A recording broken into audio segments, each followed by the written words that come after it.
All right, let's get started here. Good afternoon, everyone. I know I do not stream on Saturdays. I know I don't really usually do like an after stream or whatever like this, but I thought that I should just go ahead and give my thoughts and everything. I mean, just in case for some people who are not on Discord, because obviously we were talking a whole lot going on Discord, and I didn't stream yesterday due to like so many other things going on because life continues to happen no matter what. But today I want to go over all the keynote stuff, just a few things that I feel like it's most likely noteworthy. I mean, this is pretty much all the information that's all on my Discord if you ever want to take a look at it. Or obviously you see it all on there too. So it is what it is. The sun, it burns. Well, you talking about your own son or my son? Because like I can understand the sun in the background it's a lot different, you know. I think the only time I've ever had the sun in the background is like if it's like an early show type of stream, or I'm doing like a special Sunday stream. But hey, Dine, good evening to you. Hopefully your Friday went really well. This isn't going to be a really long stream. I'm just wanting to go over the keynote stuff, giving my general thoughts about everything, and pretty much like speculating what I feel is going to be potentially happening for Final Fantasy XIV, because there's like a lot of exciting things to go after.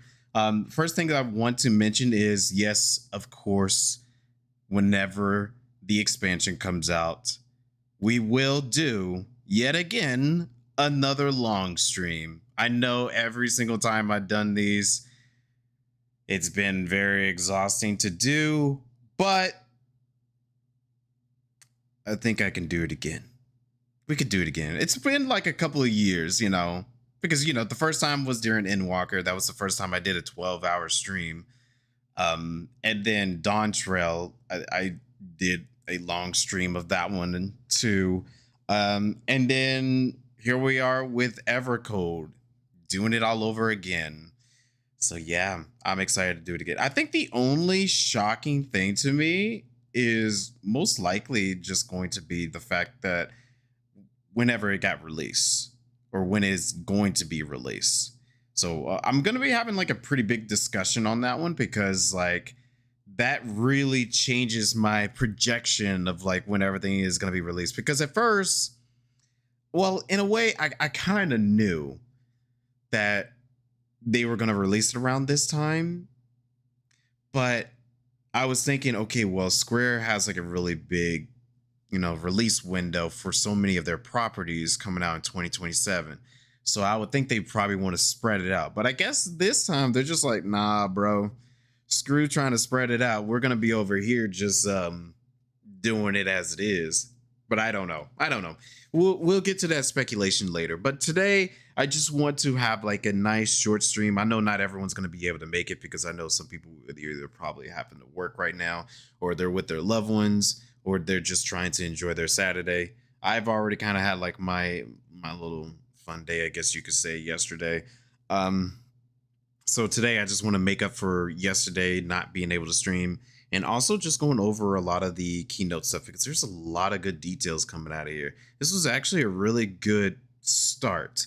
They didn't give us everything, but it makes sense because they don't always give us everything we want in the first keynote or the first fan fest. If I remember correctly, I think the next two is when they actually start revealing a little bit more.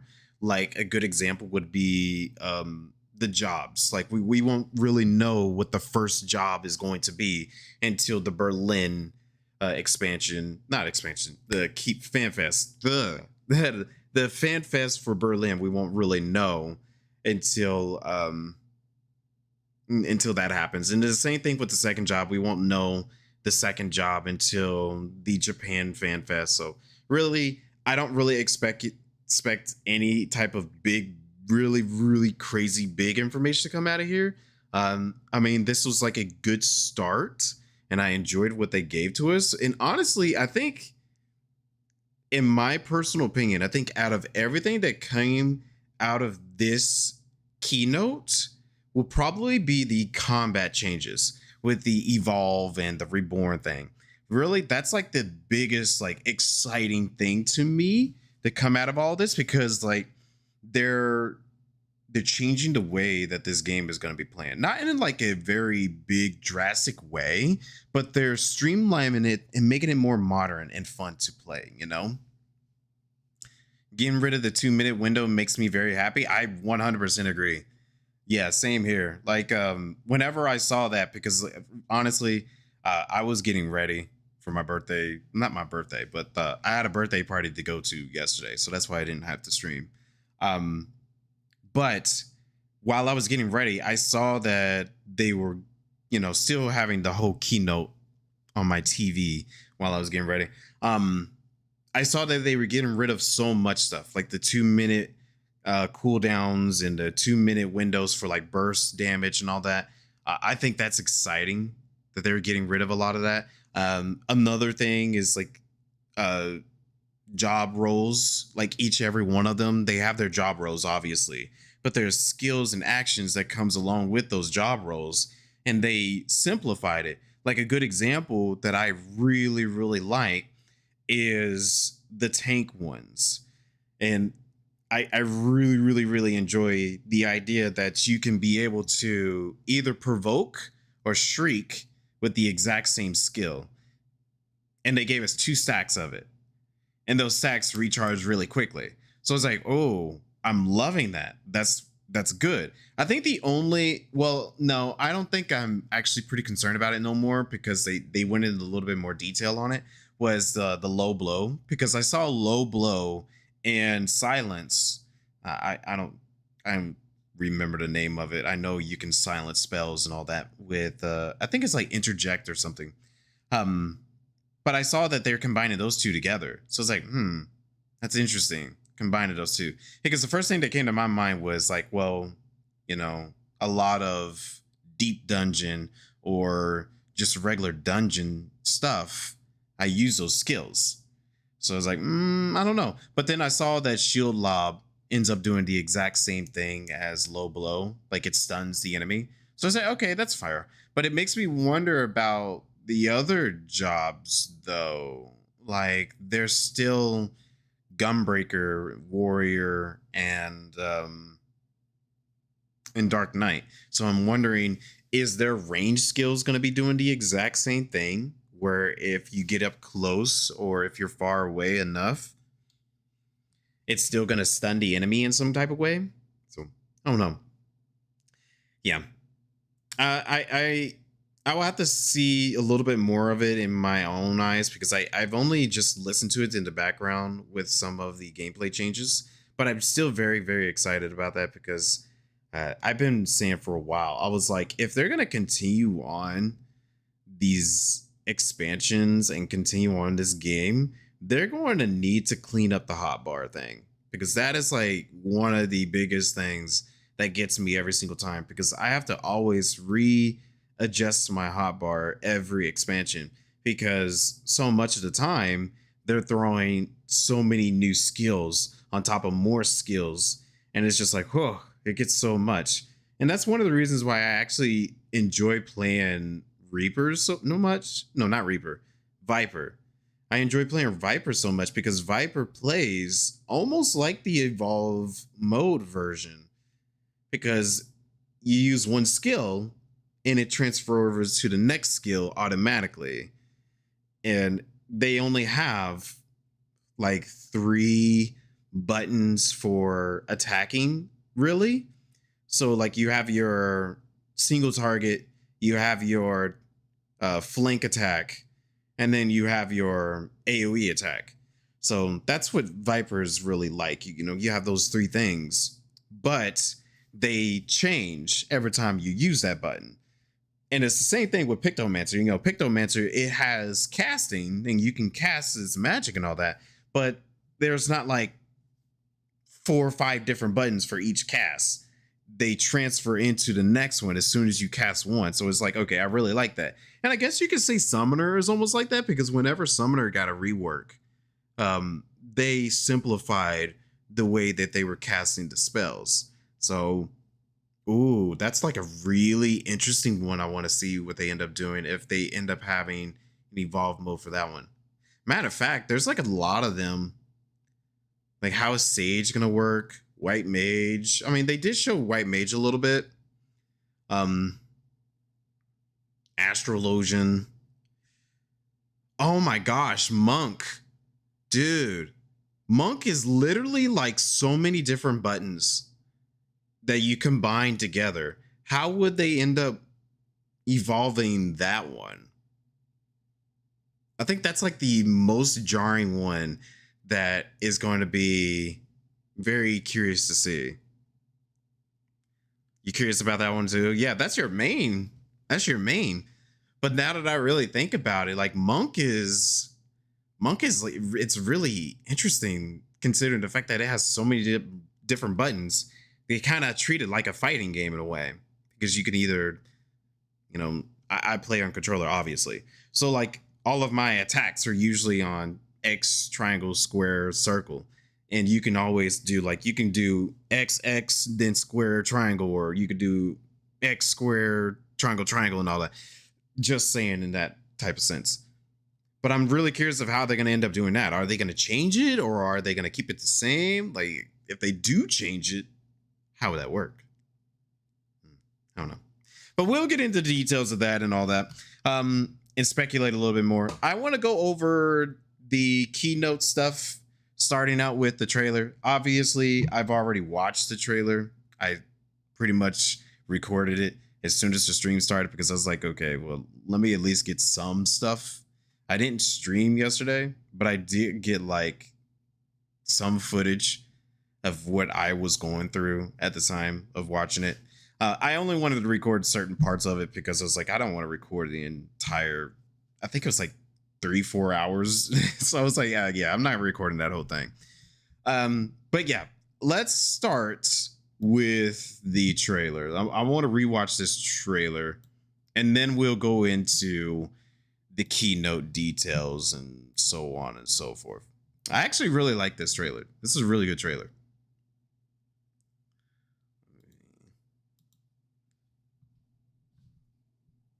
Then we could speculate a little bit, because I do have some theories.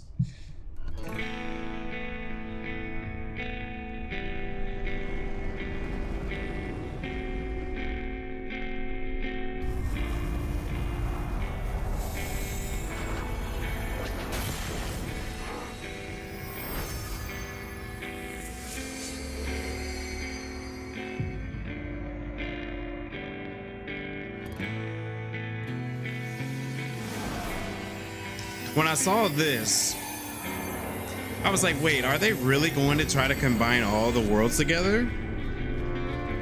Which is crazy to me to even think about.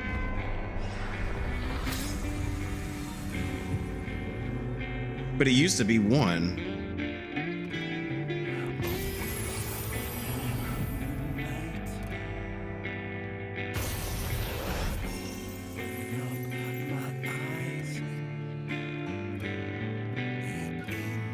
One more time.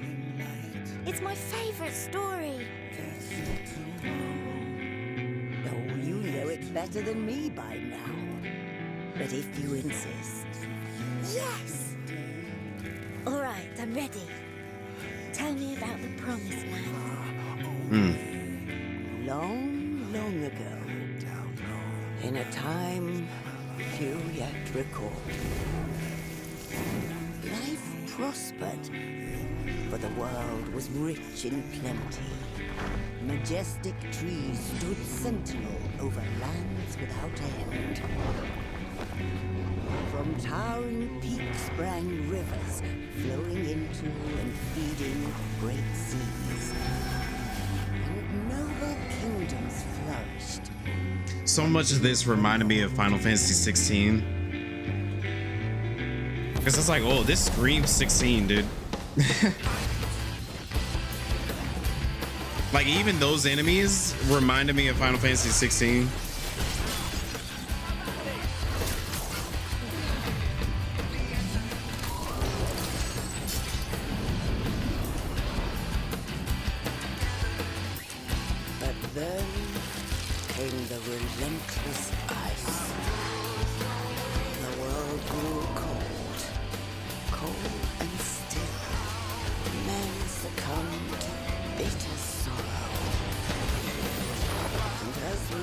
struggle survived.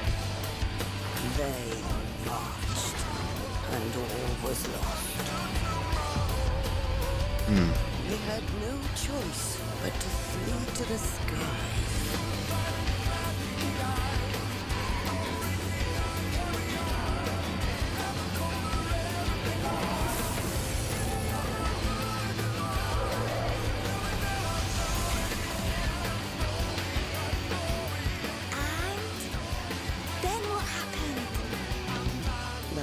Below became a frozen waste.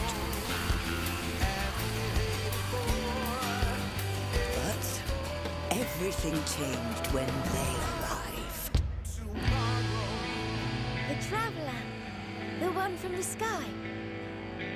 Aye, though in those days we knew them as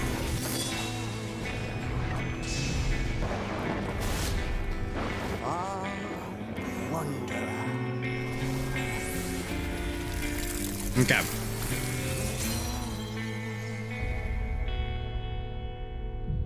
All right, so that's the trailer, of course. But I do have like some theories on here because he even mentioned this during the keynote. Like a lot of people were wondering, like, why is it not cold? Because if we look at the screenshots and all that, let me go to the screenshots real quick. What we got.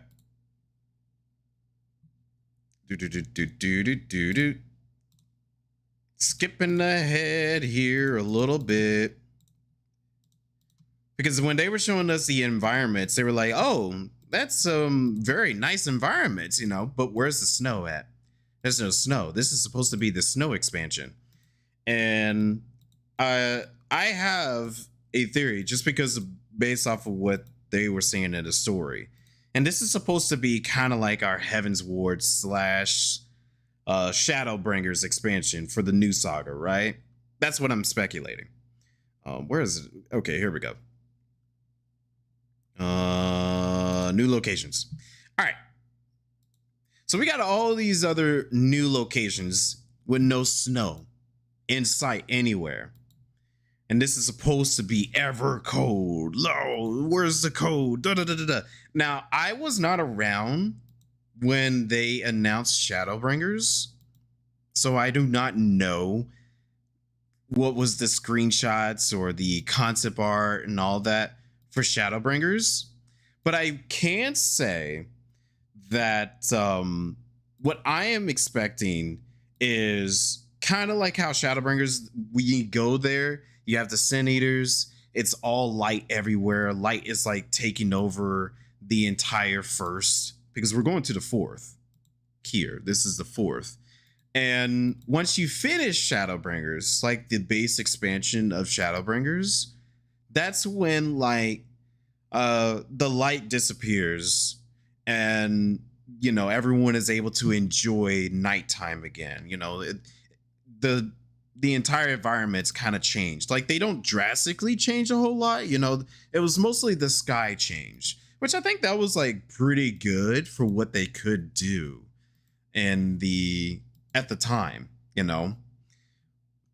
What I'm speculating here in this trailer, what I'm speculating, what's up, Josh? What's going on, man? Good evening to you. So what I'm pretty much speculating here is that I think the expansion is going to start out where there is there is a lot of snow everywhere. There's so much snow. It's covering all over the place. It's like Heaven's Ward all over again.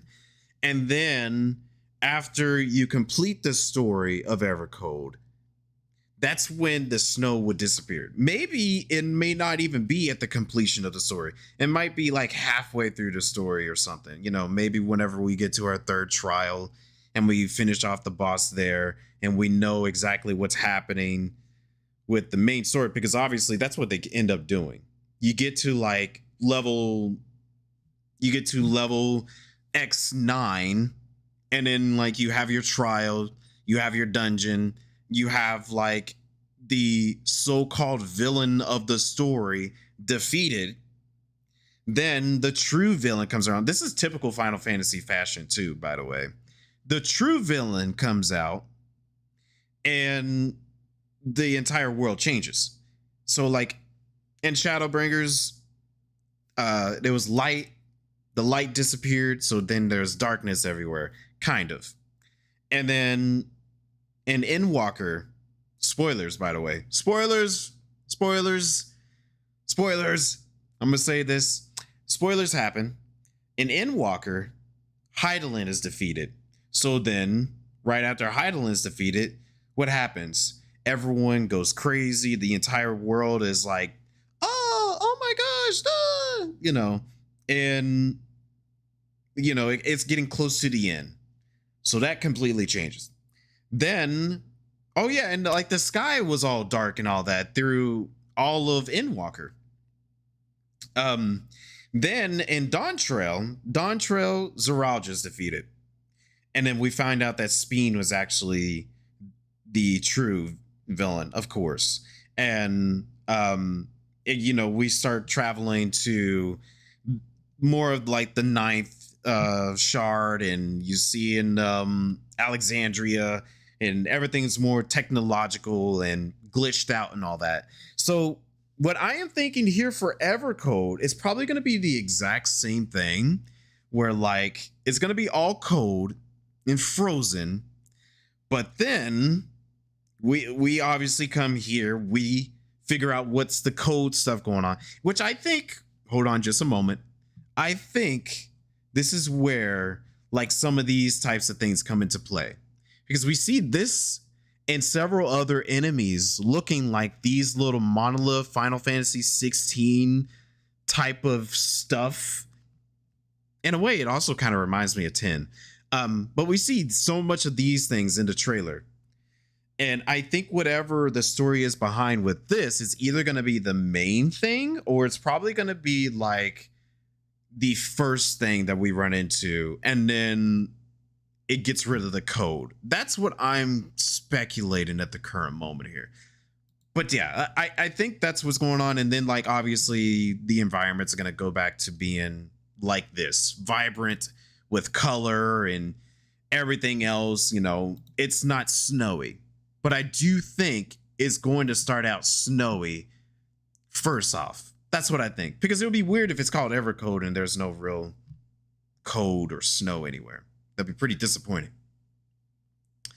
All right, now let me catch up with chat here. Because I see y'all blowing up over here.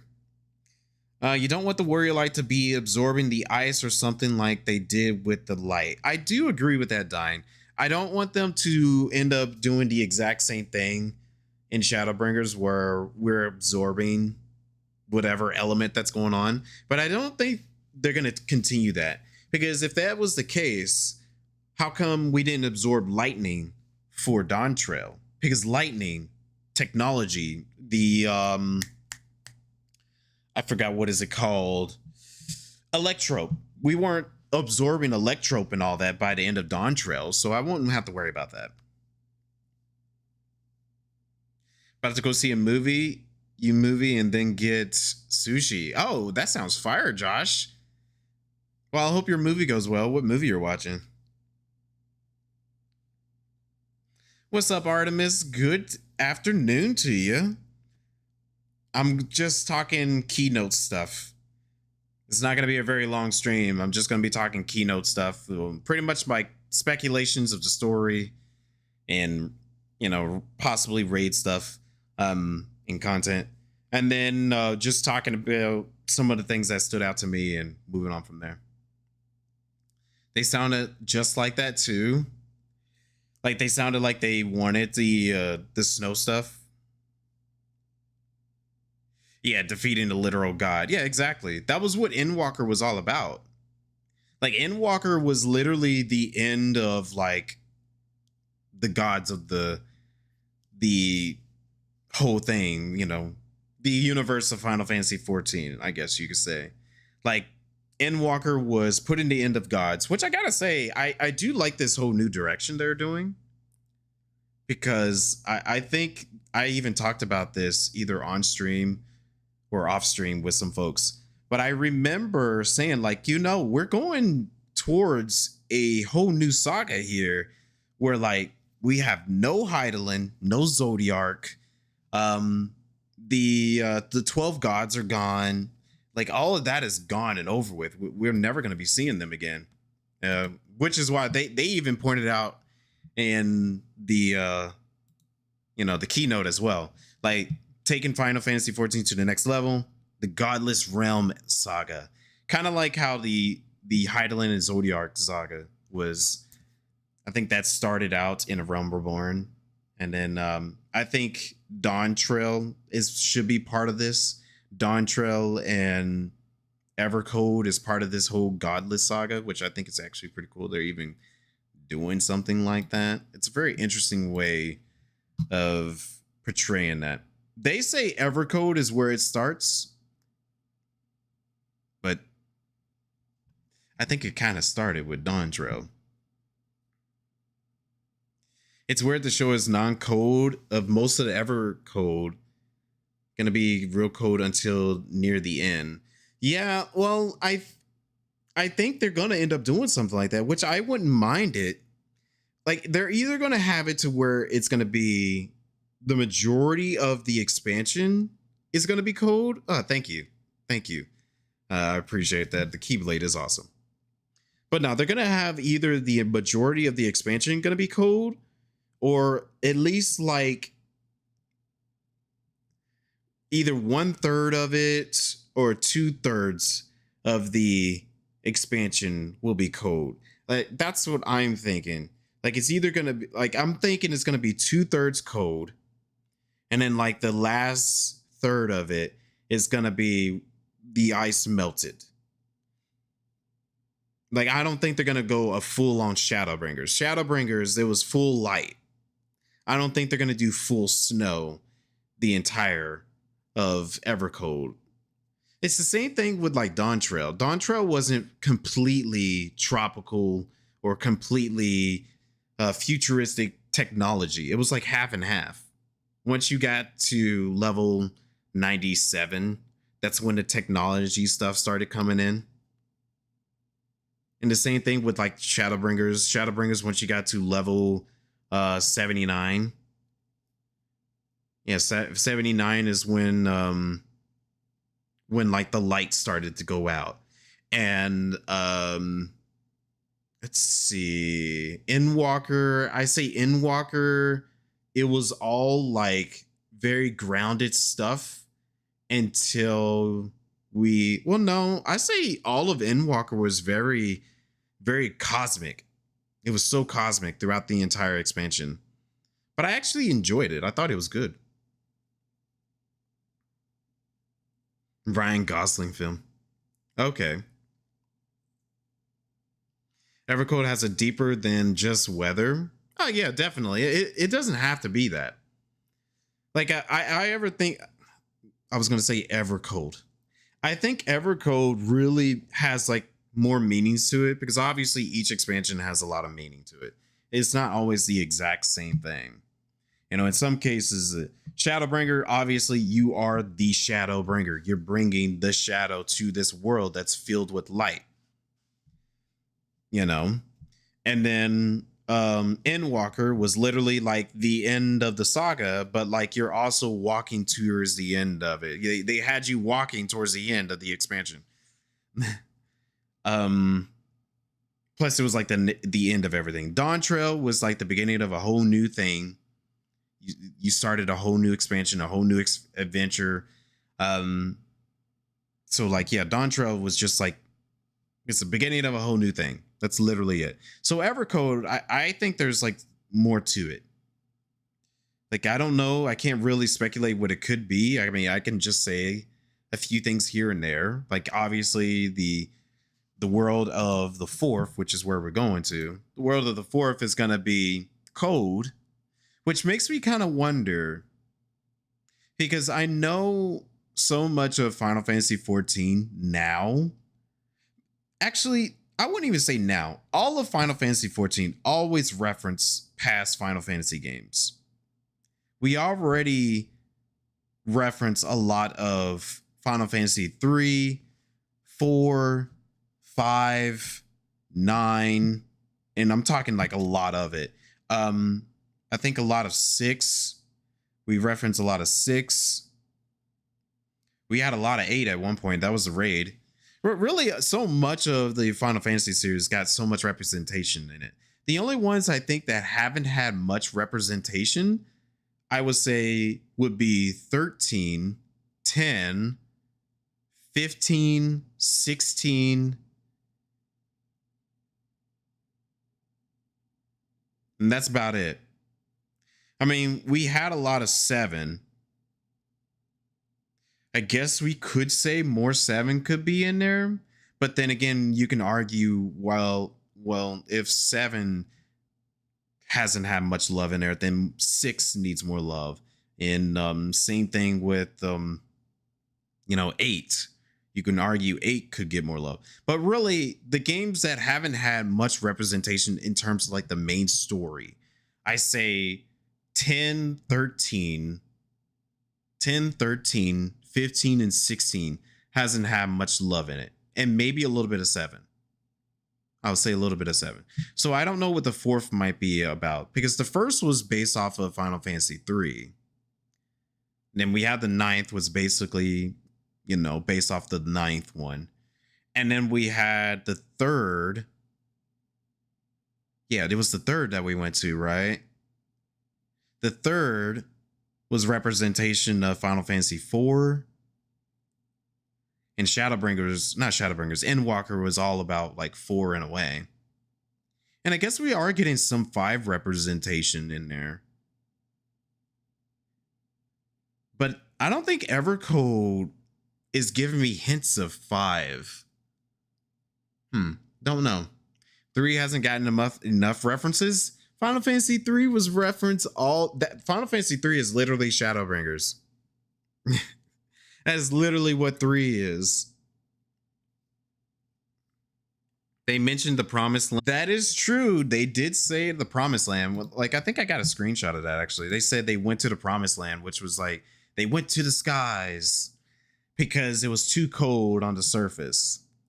Yeah. That's not enough. I need more. No, I get it. No, I mean, there are so many things that they could do. Really, what I'm thinking Promised Land could be is like, I'm thinking Mother Crystals. And if it ain't Mother Crystal like, then like it has to be like maybe World Tree type of things. Because I think last I checked, Final Fantasy XIV's like actual World Tree is in Marsilia. I think I remember seeing something about that. Like the World Tree was supposed to be in Marsilia, and we haven't been to Marsilia yet, which is interesting. Maybe some point later in the expansion, we might end up checking out Marsilia. Not in the expansion, in this current saga, we'll check out Marsilia. But yeah, like if they are talking about Promised Lands, then like Promised Lands, I would think it has to be something that's key to that world.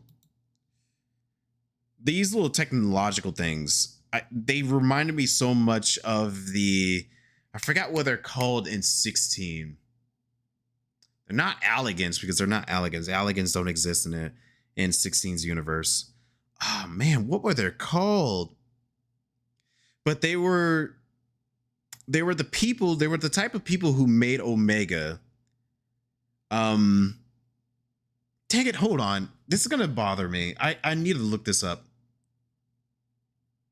Yeah, that'd be cool. Spectrum struggling or me? Oh. Well, hold on, give me just a moment here.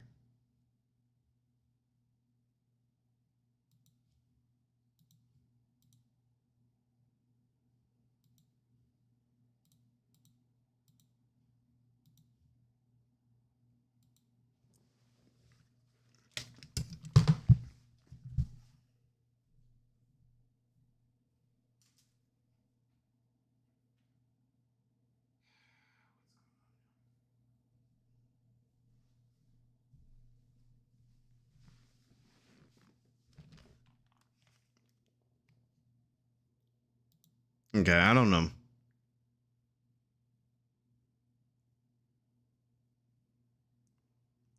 It better not be bothering me now. Same on your end too. Hmm.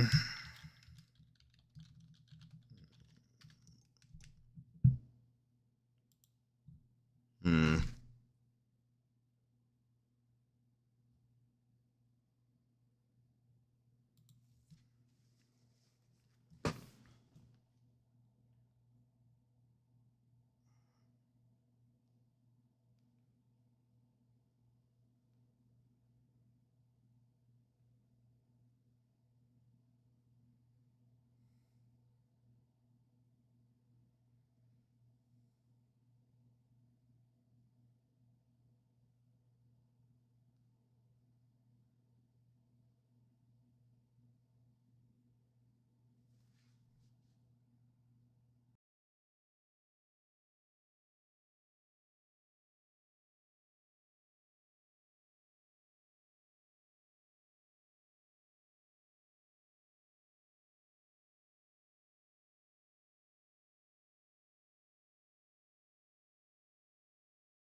Okay, yeah, it should be good now.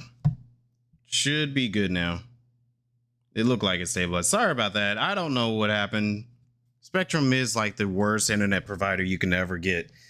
In all honesty, I'm definitely always going to be advocating against them. I'm going to always be constantly against them. We back.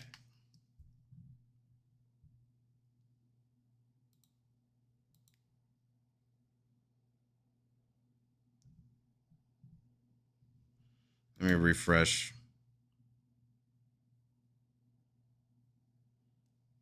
Okay. Think it's better now. Things okay. Cool. The sun, it burns, not again. Dang it, where was I? I was on a spill. Then of course, Spectrum wanted to come in and ruin things. Once again, worst internet provider ever. I feel like they need to go out of business just because like they don't ever want to stabilize, dude. Terrible, terrible. Why am I over here paying like $100 a month for services and they always cut out like that? Like it's just bad. You feel like Cox was worse? I do remember you saying that it was really, really bad back in the day for you. Then you got that fiber, which everyone tells me fiber's great. And I just wish my apartment allowed me to have fiber. I want it so badly because everyone I know who has fiber has told me it's like the best service you can have. Talking about a group in Marsilia? Okay. Dang, so I gotta go that far back? Sheesh. All right, I can redo that. I can redo that whole thing again. I was happy when they started tearing up your yard to bury lines. Nice. Yeah, like everyone I know that's got it is just, it's been telling me for the longest time, like, oh, Aunt, you need to get it. If I had a house, I would, bro. If I had a house, I would. Fortunately, I do not.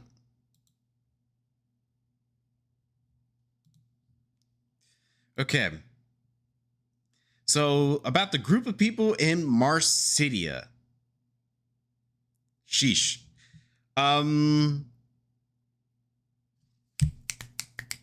You know, I'm just going to go right back to what I was talking about speculating. Okay.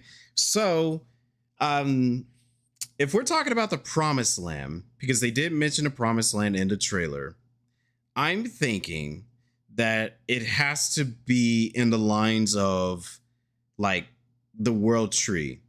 And I think I remember hearing somewhere in game, either reading it or hearing it, that like there's like a world tree or something that's like promised land like in Marsidia. And we haven't been to Marsidia yet.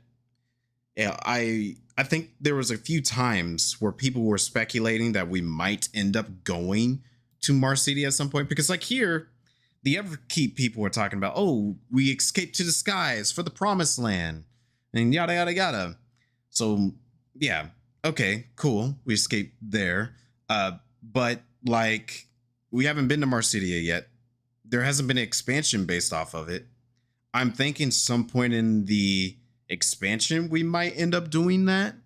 But really, for the Everkeep people, I'm thinking they had something to do with where is it at? Like this type of stuff.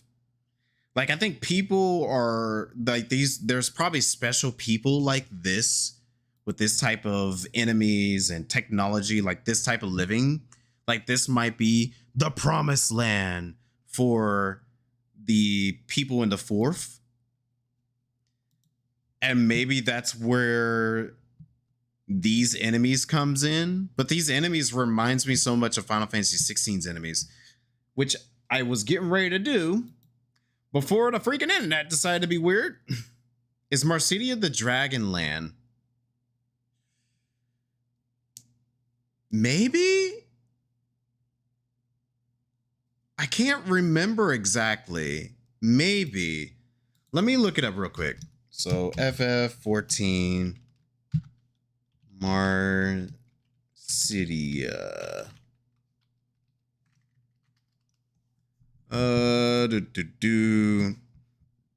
Excuse me.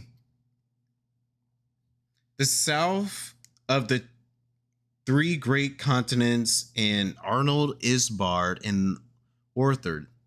Marsidia is the mainland masses of the source. Yeah, the mainland masses of the source. Allegan Empire. The tribes of Marsidia summon their gods, being known as the Icons. There's no record of the prime thing.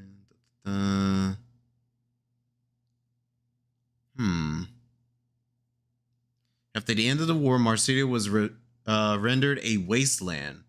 And even after the falling of the Allegan Empire, some regions remain uninhabitable. My apologies.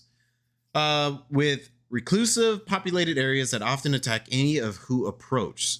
Some of Marsidia's Makote tribes were enslaved and forcibly relocated to Ilsabard by the Allegan Empire to serve as a manual labor during the Age of Endless Frost. Nearly 2,000 years later, the descendants of those displaced Marsidian Makote and across the frozen seas into Eorzea. Why does that sound very close to what Evercold is? It sounds so close to what Evercold is, but a little different, except that it's in a whole different shard. Okay, let me look up one other thing. FF16. What was the ancient civilization? What was the name of them again? The Fallen. Yeah. Okay, that's what they were called. Okay. Yeah. Yeah. These little enemies, these little guys reminded me so much of the Fallen from Final Fantasy XVI. And same thing with well, I wouldn't say this. No, not that. This thing definitely reminded me of the Fallen from 16. Some of the structure here kind of reminds me of the Fallen from 16, but I don't know if they're going to actually be doing anything like that. That'll be very interesting and different, but I don't know. It is very much like the fourth in Marsidia. Okay, that would make sense. You remember those guys from Destiny Didn't realize this was a crossover. Not the Fallen from Destiny. What are they like? The base alien models of Destiny. Yeah.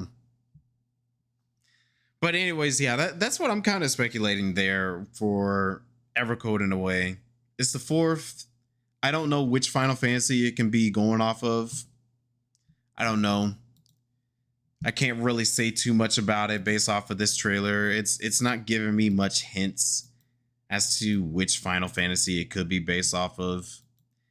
But like, I do think that, oh, see, like a little bit more of this kind of reminds me of the Fallen from 16.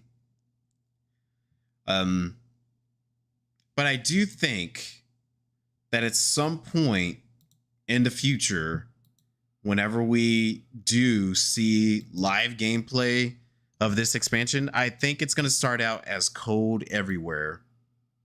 Like all these places are going to be cold. And then we're going to get what we see here. Like, yeah, see, this is even not Allegan, Fallen technology. This just reminds me of Yulda, honestly. This reminds me of Fallen technology from 16. Same thing here. So I'm wondering if this promised land or this new adversary or enemy or something like that, they might be taking technology that reminds them so much of the Fallen. Like some of these locations do remind me of what was the name of the empire in 16?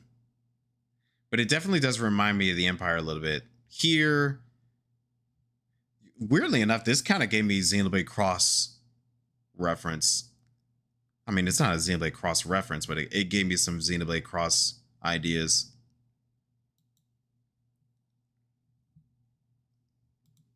Yeah. I really like this whole structure thing here. What they showed off. There was another image with it. Where was it at? Yeah, this. I was like, ooh, that kind of reminds me of Kugane. It's like, yeah, Kugane in a way. I actually really like that structure. That almost looks like a sword. Oh, good idea. I didn't even think of that. It does look like a sword. Yeah. Nice pickup. Okay. I could totally see that. This one kind of reminded me of Besaid from Final Fantasy X. Besaid. But yeah, I'm liking some of these. I mean, obviously they're just concept art and they're not done. You know, there's still so much more for them to go over. But I like the way the towns they look. I am guessing this is probably going to be the second town. So like, you know how Solution 9 is the hub world you go to for like all of your, you know, raid stuff. I think this place is going to end up being that same exact thing. This is going to be our raid hub area or town we're going to go to. Like the second town. Because this seems very Promised Land like. Our first location, I would think it's most likely going to be maybe one of these looking places, you know. I think it'll be either this one or, you know, probably this one. One of those. Or it could be the same place. Who knows? But I like the town. I think this is going to be a society quest type of thing. You got a new race. No more Lappets. We now got the cats. Where's Tom? Because there might be a Jerry nearby. And this was like a cat town from what I saw, which I was like, oh, that's cute. Yeah, sure. And I saw this. There's a little cat play area. They're going to show off a little cat play area. Okay. But yeah, that's all of my speculations for right now. I think we're going to have a different villain. I don't think it's going to be the cute aura redhead girl that's supposed to be a puppet master. Yeah, I think everyone is right that she's probably going to be like a puppet master in some kind of way. I don't think she's going to be the main villain of this expansion. I don't think Calyx is going to be. I think they're going to be long running villains, kind of like how Xenos was. You know, we're going to be seeing them multiple times, or kind of like how the Alligans were. So I think we might get like a new villain for this expansion. I do not think it's going to be Calyx or Hammerot or something like that. The cats, you're not sure if they can handle these things. Clearly evil. You think these are evil? They look like they're doing their jobs, or somewhat like a job. All right, now let's get into the meat and potatoes of the keynote. I feel like I'm gonna be talking about this for a little while, a lot longer than I expected, but it's okay. I still got plenty of time. I'm doing Deep Dungeon later tonight. So yeah, gameplay changes and updates and all that. Yay, yay, yay. So they were literally talking about how successful Final Fantasy XIV has become. This is where I came in. I came in during Stormblood, stopped playing for 3 years. Then I came back and played during Shadowbringers and stayed. And it's been really good. I think they totally... Shadowbringers brought in more people. In my personal opinion, I think Shadowbringers is the one that brought more people in. Well, no. I take that back. Endwalker did. Endwalker totally brought in more people than Shadowbringers. Like, Shadowbringers was good, and it brought me in and several others because, like, so many people were talking about how, like, oh, it's the best Final Fantasy that's been ever released. And I was like, that's hard to say. I'll be the judge of that because I played every Final Fantasy mainline game, and I still really enjoy Final Fantasy X. I think 9 and 10 are probably close to being the perfect Final Fantasy. Final Fantasy XIV is my favorite. I do like it. The story is good. If you combine all of these together, if you combine it all together, it becomes like one of the best Final Fantasy games ever played in terms of story. But in terms of like gameplay and all that, I don't know if I could say that because it's really hard to try to sink in and spend over 100 hours just to try to get one of the best experiences. Apparently 0 sales. No sales during A Realm Reborn. Oh my gosh, we didn't sell anyone. Nobody came to play the game until Heaven's Ward. No. I think it's actually a really big deal for them to chart this out, which is pretty crazy to think about because like that's some good success, honestly. Yeah, because this was a couple of years after Final Fantasy XIII came out. This is 1 year after Final Fantasy XIII 2 came out. This is 1 year before 16. No, 1 year before 15. My bad. One more year before 15. This is 1 year after 15. And then this is like during a period of like no Final Fantasy for a while. Aside from like here, I guess you could say like the remake, 7 remake games came out during that period of time. And 16, this is a year after 16 came out. Yeah. So they had their success in some type of way. I'm really curious to see how they're going to be fixing this. They have their, like, they said this whole new battle. No, I almost said battle pass. It's not a battle pass. They were very specific saying that it's not a season pass or a battle pass or anything like that. It's just like I think what they called it is a gear progression thing, which is pretty cool. First off, I gotta say, if they're gonna do this UI, this is a very ambitious UI. A very, very ambitious UI. Reminds me a lot of Final Fantasy 13-3, Lightning Returns, in a way. But I am curious to see like how well this is going to be played out and if it's going to be good. Because they also said you can customize it and all that. Like, where's the customization screen? I'm pretty sure I had it in here somewhere. Yeah, they were saying that you can customize it. So that's interesting. I mean, I like it. It's fancy, very fancy and ambitious, but I'm just curious if it's even going to make it to the final product, because I don't think so. I don't think any offline Final Fantasy game has ever made it like this. Oh, what in the world are these, come to think of it? That's new. And these are tomes. Like trial tomes. And that looks like a map.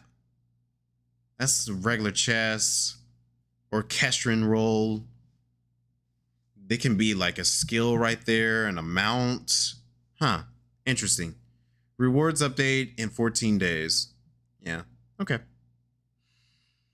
They could say that, but it sure looks like one. Yeah, it definitely does look like a battle pass.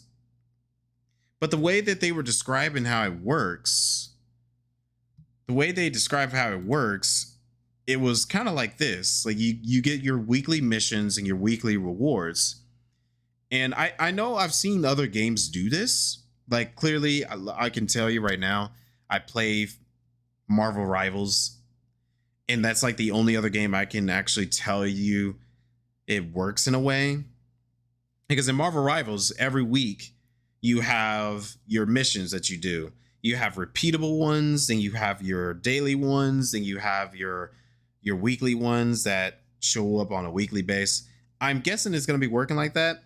They said the MSQ, which is the top one, is only like a one and done. I think it's funny they added the side quest one, because I haven't done any side quests in Final Fantasy XIV since I started playing the game. I mean, I've done a few recommended side quests here and there when someone says, hey, do this side quest and unlock this and that. I've done those.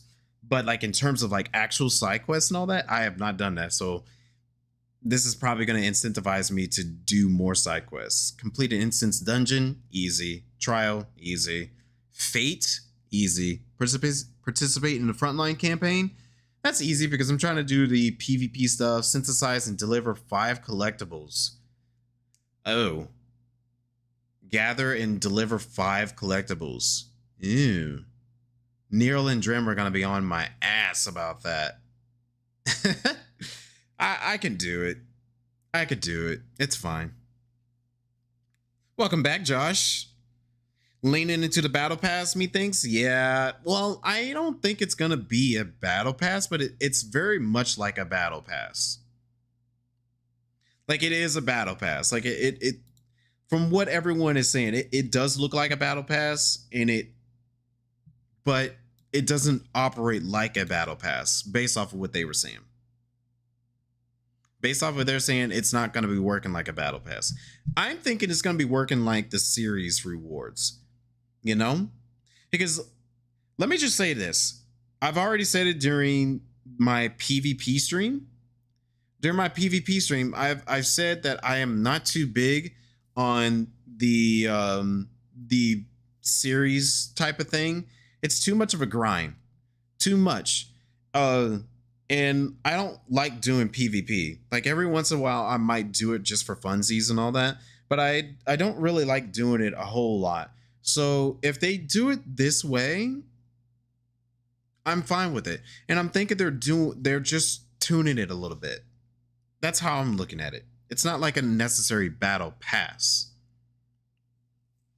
It's literally a battle pass and even operates like one based off of what they showed. Just a free battle pass. Yeah, exactly. Yeah, that's what I'm thinking it's going to be.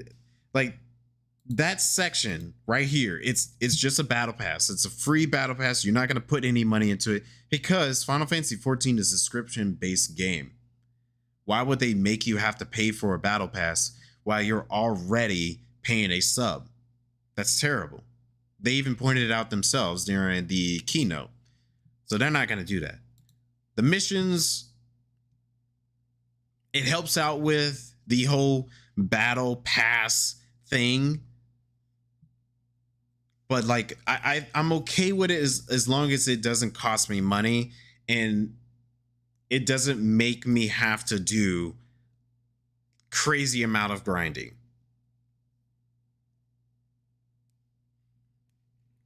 Well, that's how any other game works. In some cases, a battle pass makes makes things easier. But really, like Marvel Rivals Battle Pass, it's just cosmetics. It's just cosmetics. Nothing to help you win the game any easier. Now, there are some other games out there that does do the whole, oh, we'll make your game easier. A great example would be the Dissidia game, the mobile Dissidia game. That battle pass was terrible because so much of it was literally, hey, we can make you win your battles more. That was a terrible battle pass. They had a free one, but they also had a paid one. Wasn't that great? Weekly, daily sounds cool. Yeah, I'm cool with weeklies and dailies. And this is literally what this is, the missions. They're going to make you pay for those animation sets instead. Yeah, when you actually said that, yeah. Where's that even at? You know, let's not skip too much ahead. But these character action skills, I do think, because they're not going to talk about it until the next Fan Fest, really. So you're not going to hear about it until July. But really, this, I could see that being probably like a paid thing. I could totally see that being a paid thing. But yeah, they said they're not going to go into more details about how these seasons work, is what they are calling it. Which I got to say, I do like that they're calling these seasons. So like season 1 is 7.0 to 7.1. And then wait, yeah. They're saying season 1 is this whole entire thing. So 7.1 to 7.3. And then season 2 can be like, well, how was it that they said it in season 1, 2 patches even plus odd? Okay, yeah. I do like the season thing instead of going by patches.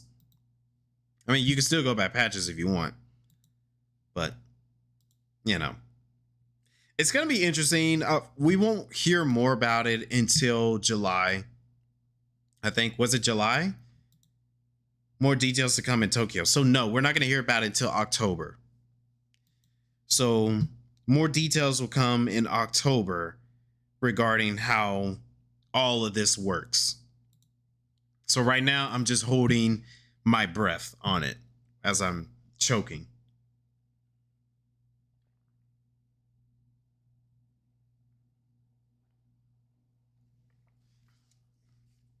Yeah, it's like okay, cool. It's okay, cool.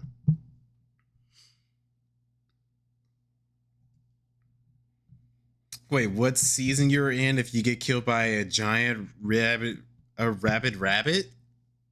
I don't know. I'm guessing probably season giant rabbit. Which patch was that? Was that patch 7.2? So that's still season 1. Yeah, it's gonna be a busy year, and I'm okay with that. Keep me occupied in a way. All right, let's continue forward. Losing my breath here talking so much.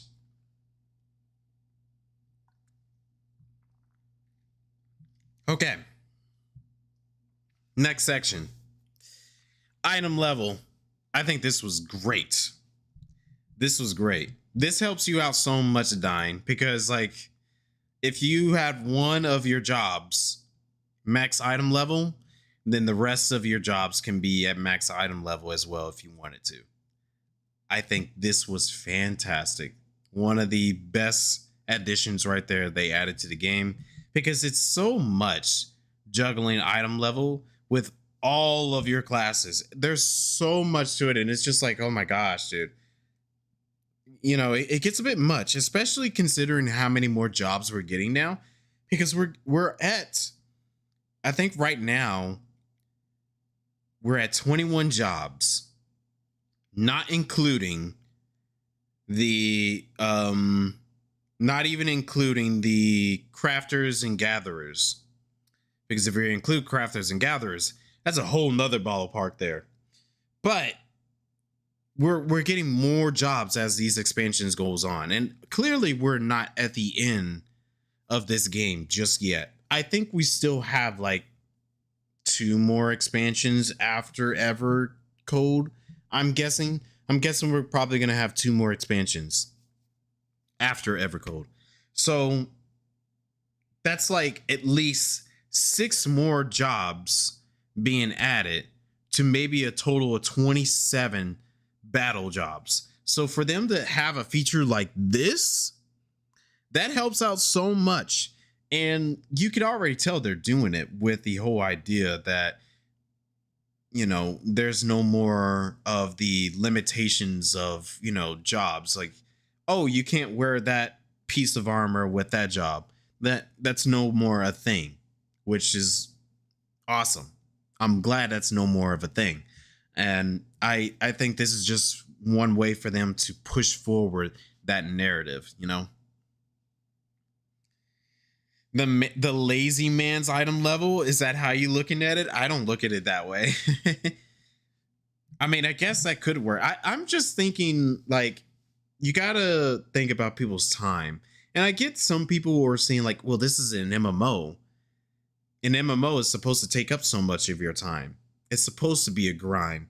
But for me, I only play one MMO, and it is this game. And I have so many other stuff going on in my life that I do not have the time to sit here and grind for so many things, for so many hours, for a long time. I'm a grown man. Maybe whenever I was a kid, sure, I don't mind spending all that extra hours. But right now, I can't do any of that. I'm a grown adult. I got responsibilities. I like to play a game when I can every once in a while. And Final Fantasy XIV is one of those games I like to play every once in a while. And I still want to get my stuff without having to grind my ass off for it. And I'm actually entirely sure, since stats aren't affected, I wonder how bad your character would be. That is a good point. That is a good point. How would stats work with it? Because there are like stat buffs that comes with your equipment. So I don't know. Guess we'll have to find out about that whenever they go into more detail about it. Imagine you're still working on the class you like. You may be max level, but you're not really ready for that high item level content, and it's going to show. True. Kind of. Yeah. I mean, if you're not really good at it, you're just testing it out. You're just seeing how you're going to get good at it. Because if you're, like I said, if you're working on the class, you're obviously not going to be at the top of your game with it. But when you are, you at least have the item level there for you, instead of having to be like, all right, I got the class, I'm down, I'm really good with it. Let me go and get all of my gear together to get to that item level. You don't have to do that no more. You could at least be like, all right, I've already got the item level. Now I just got to make sure I'm good with the class. That's it. I think that's good right there. I don't think this is a bad thing to look at it there. Yeah, obviously there'll be a noticeable difference between, okay, are you good at it or you're not good at it? That's a noticeable difference there. But when you get there and you're good, you at least have the item level there for you too. That just makes you better. That's how I'm looking at it. Okay. Yeah, I think we already talked about this. We're not going to get any more details until July. The animations, specific animations. I think this is also really good. Character customization. It's not a big thing, but to me, I think it is. Because I feel like character customization needs an improvement badly. Like really badly. But this is actually pretty good here. More character customization. I want us to have something that's just like more freedom. We should have more freedom on our character customization, honestly. And give us some more facial hair options. There's not very many facial hair options, I would say. There's only like a couple of them and they suck. Aside from like the meteor one, but you have to be a certain face type to get that one, you know.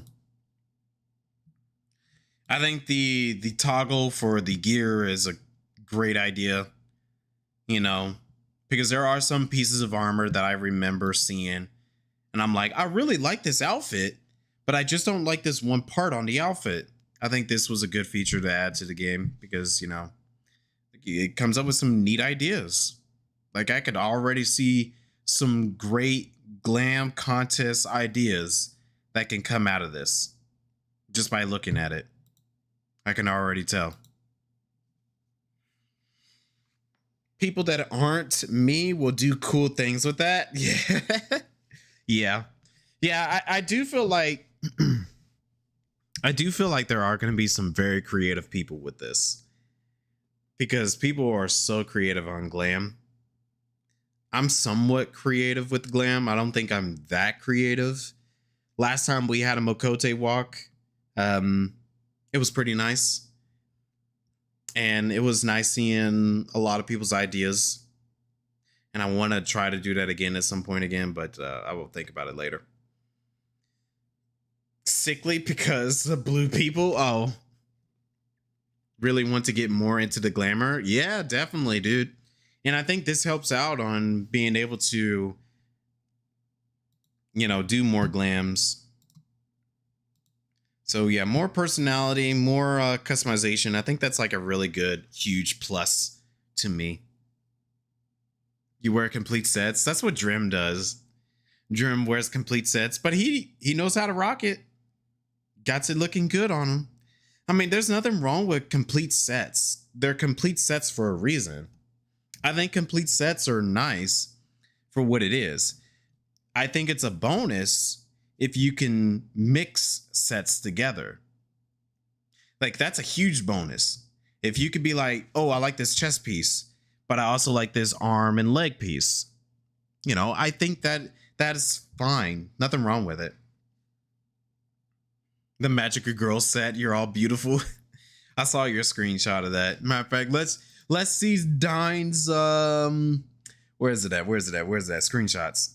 Yeah, look at Dine. Ain't he wonderful? Look at you, so cute. Updates. There we go. I gotta go back.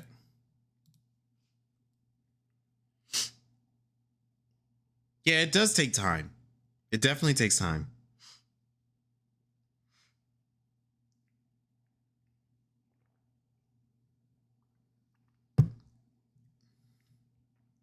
That's true. Like there's some hoods on some of the outfits that you can't even put on that I wish you could put on. Yeah, white mage are usually known for having a hood on. Yeah. Yeah. It's pretty surprising that they haven't done that yet. Where a white mage can wear a hood, like a traditional white mage. It is strange that Final Fantasy XIV is the only game in the Final Fantasy franchise where you can be a white mage without the hood on.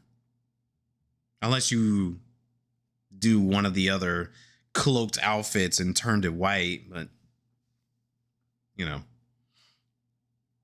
We're getting green skin before hoods. Well, you don't know. They haven't showed the white mage. Let me see. Is that the next thing?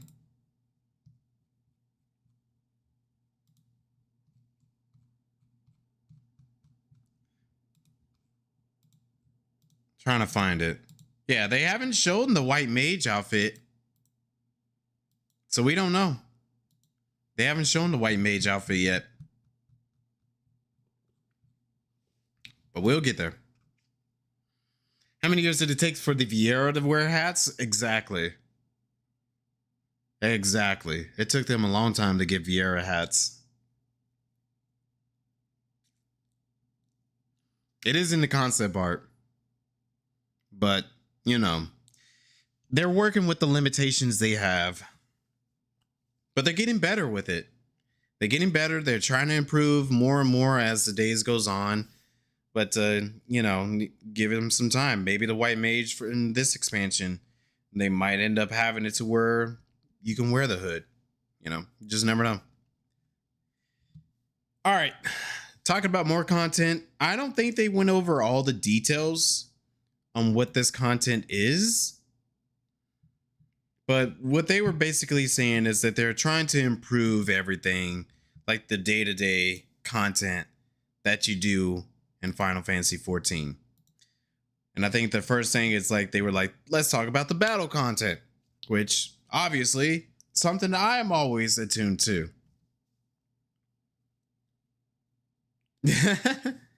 Maybe one day, Josh. Maybe.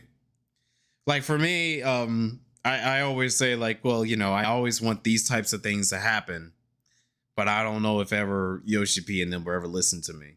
But it's okay. Someone would hear your thoughts, and maybe it might be transferred into someone who is a big streamer at the time. Or maybe one day you might become a big streamer yourself, and then he will listen to you. You never know. Got to keep going to see what happens. Keep the grind going. All right, so the evolving battle here. So adding third difficulty for 8-man raids, which they're not going to explain until July. Which is, okay, I can wait till July. You know, I don't have to hear all the details, but I am excited to hear about this because I think this is supposed to be between normal and savage, which interesting, very interesting that they're doing a new piece of difficulty between the two. I mean, I wanted something a little bit harder. I've done some savage raiding. I have not done the current savage raids yet, but someday I will get around to doing those savage raids. So I will definitely check out this third difficulty when it comes out, you know. All right, Josh, take care now. I appreciate it. Have yourself a good one. But yeah, I am excited to see what this third difficulty is, especially considering the fact it's supposed to be between normal and savage. Makes me wonder, are they going to be adding it into the roulettes? Or is it going to be a piece of content that they can't add to the roulettes like savage? Because you can't have savage in the roulettes. But if they have a new piece of content that is supposed to be slightly harder, I think it's going to be in the mentor roulette. I don't think it's going to be on a normal roulette, though. It'd be very interesting. But I want to do that piece of content just to see what it is. You know, I'm very excited for it. I haven't heard too many people when it came to the thought of a third difficulty for 8-mans. But in my general idea, I think it was like a great idea for them to add another one. I mean, it's just slightly harder, I guess you could say. Because if you go from normal to savage, it's a huge jump. Because normal is like, you know, it's a normal battle content, not too difficult. And then you have savage, and it's like literally the term savage. It's hard. It is hard to do some savage content. So having some type of in-between middle ground, I think they were calling it like dynamic difficulty. I think that's like a good thing there. Yeah, something like you in between. Yeah, I can see that. Yeah. Yeah. I like to have something in between of the two like that. And you know, it gets more people to be able to do a little bit more harder stuff. I don't know what they're going to be talking about. Like they vaguely talked about what they were doing with the alliance raids. They said the alliance raids are still going to be exactly the same length. Like they're not going to be cutting it down on length at all, but they wanted to try to adjust how they work it. I'm guessing it's probably in the lines of maybe instead of going boss, then trash, then boss, then trash, and then boss and boss, maybe they might shake it up a little bit. Maybe it might be like, okay, maybe more trash or less trash or more bosses or less bosses. I don't know. It's interesting, and I'm curious to see what they're even going to be doing with that one. And obviously they said they're adding more battle content, so we don't know what though. I think this matchmaking, turn it into region matchmaking, I think that was brilliant. I think it was a brilliant idea for them to even do something like that. This is mine. I've been over here the entire time. I don't know anything about these other ones. I know they're like different parts of the world and all that. I know some friends that are in all these different ones. But obviously here, this helps so much. This helps so much, which makes me wonder, like, does that mean that people have to travel ever again? I mean, you could travel to see your friends. I think that's nice. But if we could just be like, hey, Dine, you don't have to travel from your place no more. You can join us easily because you're in the same region with us. You know? I think that'd be nice. So many people who are in different places, they can't join our party finders because the party finder doesn't allow them to join us unless you're in the same world. But now that it's region matching, it helps out so much because like now all of America can play together easily. I love it. Where's the baby one hit win mode? That is the single player mode that they will end up doing once they're done playing or developing Final Fantasy XIV. Because I do think they're going to create an offline mode for Final Fantasy XIV one day. I totally see them doing it. You're already on Primal though? Wait, were you? Oh shoot, I thought you were on a different server. Well, never mind then. Still. Oh, you're on Ultros. Okay. There was a few other people that was on Ultros as well. I'm trying to remember who else was on Ultros. I know Denzi's on Mateus. I used to be on Diablos. I think one of my IRL friends was also on Ultros. I think. I know some people that are on Leviathan in Midgar Somar. Where's Midgar Somar? Oh, there's the Midgar Somar. Okay. So I know some people from all over the place. But yeah. I like that it's now saying like, hey, all of North America, Europe, or Japan, you can play together without being on the same world. I think that's brilliant and smart of them to do that. Yeah, this was the current limitations.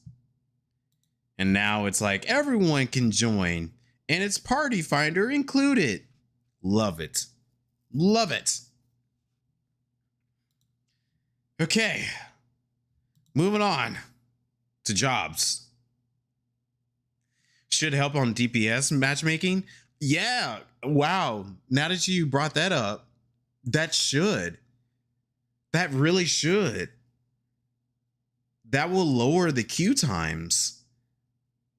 Because DPS, it really sucks whenever you were queuing up for MSQ stuff.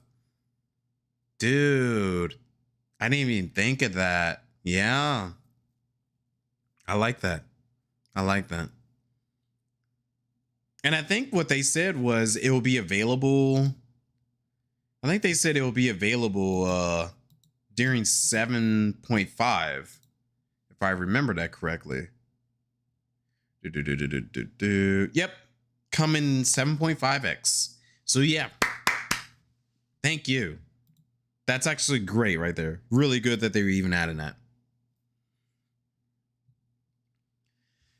Okay.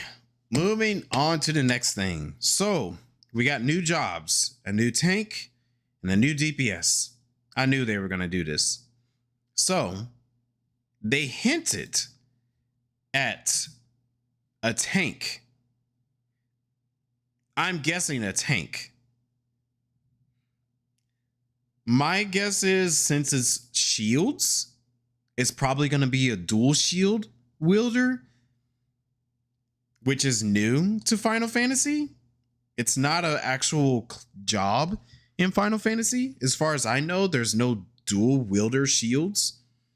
I mean, you have your paladins, you have your single shield users, you have hammer ones like the Vikings and all that. I still think like one day they could easily do a hammer job that could be a Viking as a tank, but I don't know if they're gonna ever do that now, or maybe it'll be later in the future. But I think the dual shields is actually a brilliant idea, because I think I was saying a while back ago, I want these jobs to be where like healers are like. Healers, you have your shield healer, then you have your pure healer. So pure healers are like your astrologians and white mage, your shield healers, your scholars, and your sage. I think for tanks, you can have, especially considering that they're changing the way off tanks and on tanks are working. I think what they're doing here is that you're going to have your very defensive tanks. Then you're going to have your very like party center, or no, like, I'm trying to find the best way to explain this. Sorry. Oh, this is a lot of talking here. My breathing is going all over the place. What I was saying. Okay. So tanks, you're going to have your defensive ones. I think Paladin and this new double shield tank are probably going to be your defensive ones. They're probably going to be very, very strong on like party protection, maybe holding the boss because they can take the most damage. And they are also going to be very strong and good when it comes to, like the tank buster skills. But then you have your off tanks. I think your off tanks are going to be like the other category of a tank, where they're going to be more focused on damage and maybe, working the ads, maybe even, team support, because I saw like off tanks are going to be team support based with the new battle system. And maybe helping out on being the off tank whenever like the main tank is going to be like, okay, well, the main tank needs to switch off. So then you have your off tank that could come in and do the damage dealing.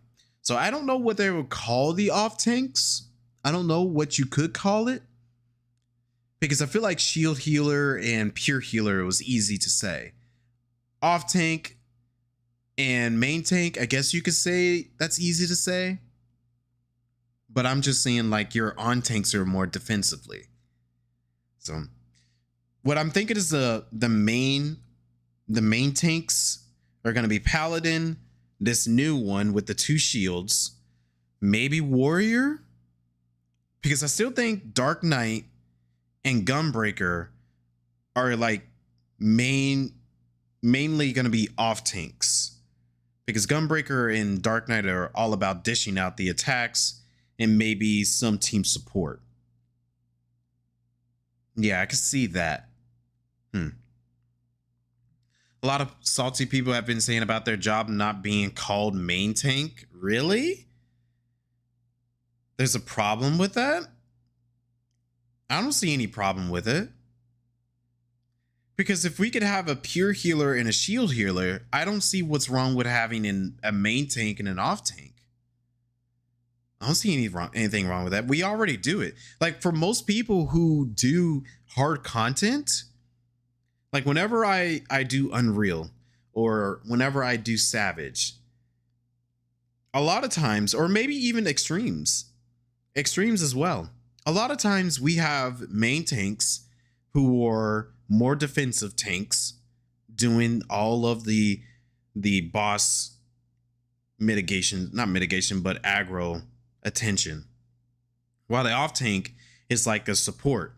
They're there for whenever something happens with the main tank, but they're also there to be a support in some type of way. So I I mean, if anyone's salty about it, maybe they never done any of the harder content. Because if no one has done it, I say go do harder content. Go do an extreme. Go do a piece of Savage, or go do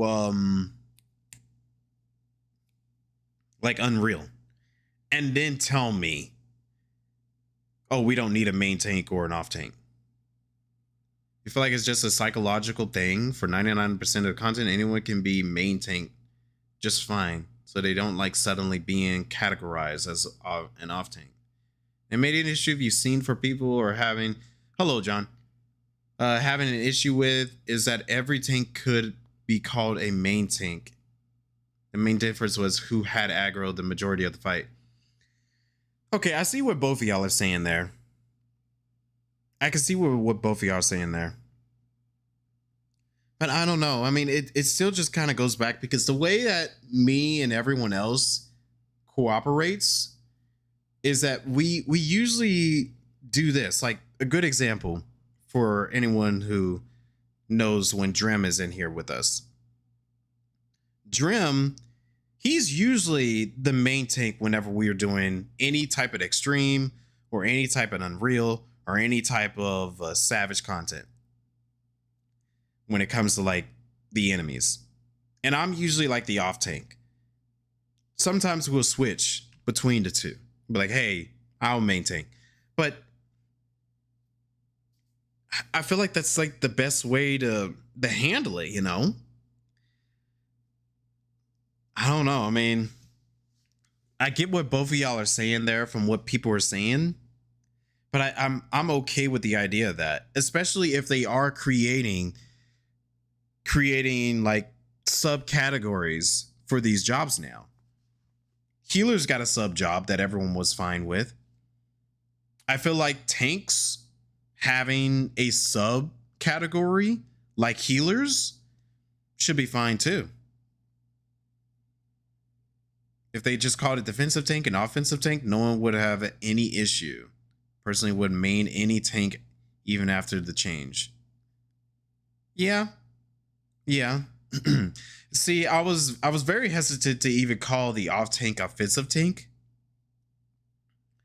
But really, when you think about it, that's what Dark Knight and Gunbreaker are. Dark Knight and Gunbreaker are very offensive tanks, while Paladin and Warrior are very defensive tanks. And I think this new tank is going to be a very defensive tank. So, yeah, I definitely agree. They should call it offensive and defensive tank instead of main tank and off tank. So, okay. Yeah, I see what you're saying there. I agree with that. I think that's cool. So, yeah. I definitely think this new tank is probably going to be introducing that concept. And maybe that's what we in a community ourselves should do. We should just call it that instead of main and off. Let's get in the norm of saying defensive and offensive.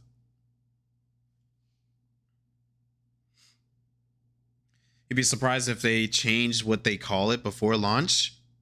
I can see that happening, really. I mean, this is still in development. All this stuff is still in development. They're still developing the Evolve system. They're still developing the new jobs and how all the jobs are working. So I could see them doing a change. But in terms of my speculation, I think this is going to be a double shield tank based off of what he's showing there. And I think this is going to be a more defensive tank like Paladin. In terms of like the other DPS though, like I feel like they're going to announce the tank first. So we'll find out what the tank is in July. The DPS, I feel like it's going to be a ranged DPS. It needs to be a ranged DPS. I think he even said it's going to be a ranged DPS. I can't remember if no, I didn't put in the notes if it was going to be a ranged DPS. But yeah, I think it is going to be a ranged DPS. My predictions, what I want for range DPS? He said physical range. Okay, cool. Yeah, it's physical range. All right, cool. Yeah, I thought it should be a physical range. Okay. I want it to be. I want it so badly to be a blitzball player or a whip one or a puppet master. But I feel like puppet master might be the most likely one due to Calyx and our Asian Aura girl. I keep forgetting her name, Emeralds or something like that. Gosh, I gotta remember the name. But I feel like she's a puppet master.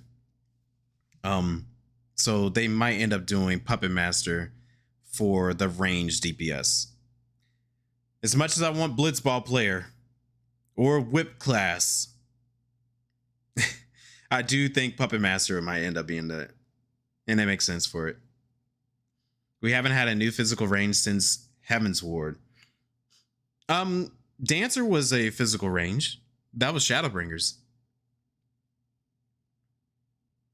So really, like, we haven't had one since like Shadowbringers. And really physical range needs more love, honestly. There hasn't been very many physical range. So I am completely okay with them doing another one. I'm just hoping it's going to be a really good one.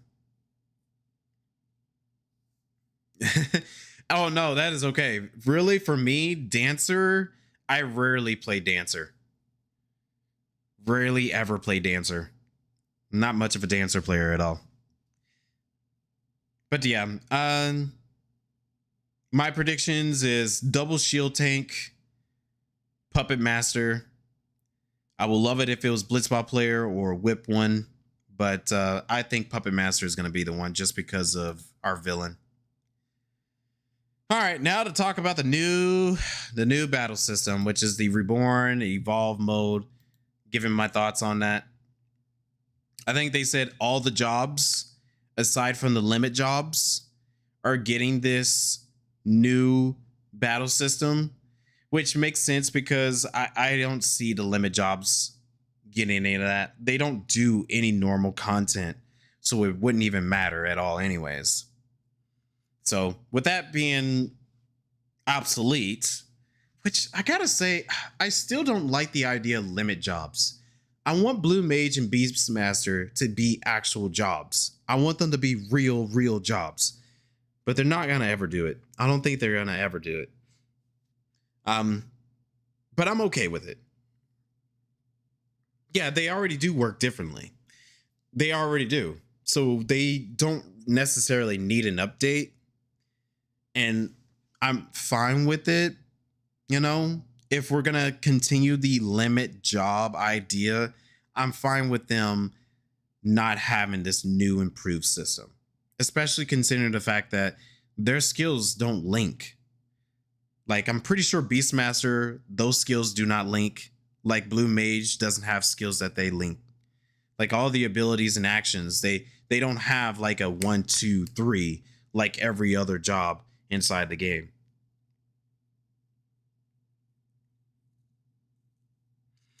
I 100% agree. 100% agree. I will get to that point, but I will say right here, I hate that we have to wait until the very end of patch 7.5 to play Beastmaster. I actually do hate that. They really were hammering and advertising and talking so much about Beastmaster when Dawn Trail was coming out, because I was excited. Like, I knew it wasn't going to come until the patches, but I didn't think it was going to wait until like the end of the entire patch cycle for us to get Beastmaster. I will say I'm very disappointed at that, but you know, I understand there's so much development and stuff that they're working on. Sure, whatever. I guess I can wait. Plus, time goes by pretty quick. This year will be over before we even know it. We're already halfway through it, you know, so it is what it is. So the Reborn mode, I'm getting rid of this thing. Reborn mode, it seems really cool and nice that they are allowing us to still have this mode for people who don't want to move on. But I'm gonna be for real with you. I am extremely excited for this evolved mode. I'm more excited for this than anything else. I've been saying for a while that I want them to change the gameplay for such a long time. It needed a change. Yeah, I thought that Beastmaster would have came at 7.3 at least as well. I thought the same thing too. I'm sure they were worried about player reaction, but they should have just made Evolve the only mode. Yeah, I think we had a discussion on that on Discord actually with everybody, where some, I think Drim said, somebody said that the only reason why they kept the Reborn mode is because of Japanese culture. They don't want to remove that feature and move on to the next thing because of Japanese culture. They're like, hey, let's keep things, or at least give us the option of the two. And I'm not knocking anyone's culture, and I'm okay with the idea of having the option between the two.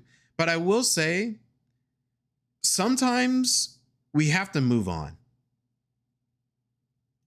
That's all I'm saying, is that sometimes we have to move on.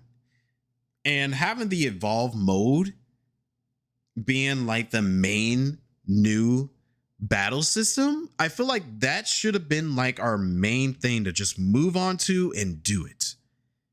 But I understand that, you know, some people might still want the old way and keep it that way.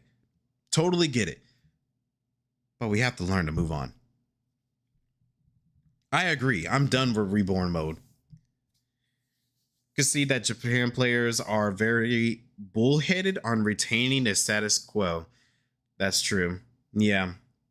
So, like, yeah, I think it was Drim that said it on Discord that it was Japanese players that were more strongly in tune to that. But yeah, I totally agree. Evolve mode should be the standard. I guess if people hate it, they have a way backtrack. I mean, could you say the same thing about 1.0 Final Fantasy XIV? Because I have heard some people say, oh, I prefer 1.0 gameplay, which was kind of like how Final Fantasy XI plays. I'm being serious. I've heard some people say that they prefer the way that Final Fantasy XI and 1.0 of Final Fantasy XIV plays. But I'm over here saying that we got to move on. The Reborn system, I think that was nice. I enjoyed it. I think it was really good change for an MMORPG, especially for Final Fantasy. But Evolve is like the new standard. I feel like that's the new standard that they have to do at some point. They have to do it. Because if they're going to be over here trying to cater to the idea of, okay, well, Reborn mode is still there, then I'm just going to be like, you're going to have to keep on balancing everything with the idea of Reborn mode. Now, they did say every job going forward from 8.0 and so on is going to have the Evolve mode, which I'm happy that they said that, because I was a little afraid that they're going to have Reborn mode and Evolve mode for every job going forward. But the fact that they said Evolve mode is going to be the standard for all of the future jobs, I love that. I'm cool with that. So I'm thinking someday in the future, it's like how they said later on they had to cut out the PS3 and the PS4 at some point. Someday in the future, they have to be able to be like, all right, I'm sorry, but we have to cut Reborn mode and stick with Evolve mode.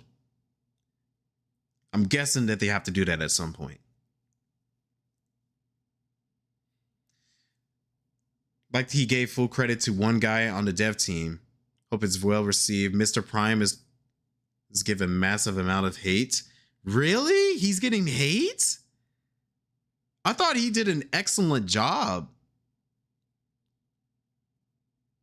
Like, this guy is actually making Final Fantasy XIV a lot more playable. He made PvP so much more playable. I hated PvP before Crystalline Conflict, before they changed the way that the abilities work. Now I enjoy it a little more. I still don't like PvP, but I enjoy it so much more now with his new system that he implemented. Evolve is the future. New jobs will be evolved. Yeah, exactly. Folks will eventually only be able to play the old classes if they don't move forward. Yeah, that's true. Everyone will have to settle with the old classes if they don't want to do any of the evolve mode.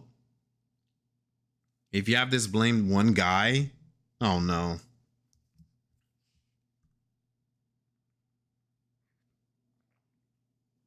I might have to get more water because whoof, I've been talking for almost 2 hours straight. Matter of fact, let me do that real quick. I'll be right back. I'm just getting me some water.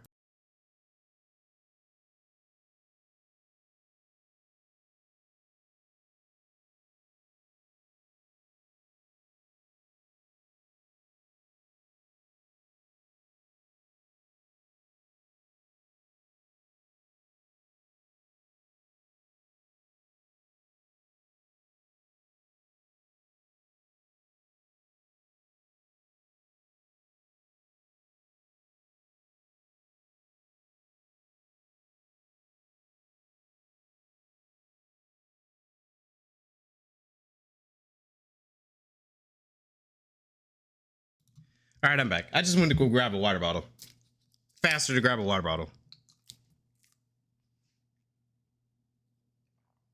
Okay, where were we? PS4 has until 8.3. Yeah, they did say that. But really, to be honest, I think that's pretty fair because Shadowbringers cut out the PS3. And, you know, you have to move on. You have to move on. If people hate the new system...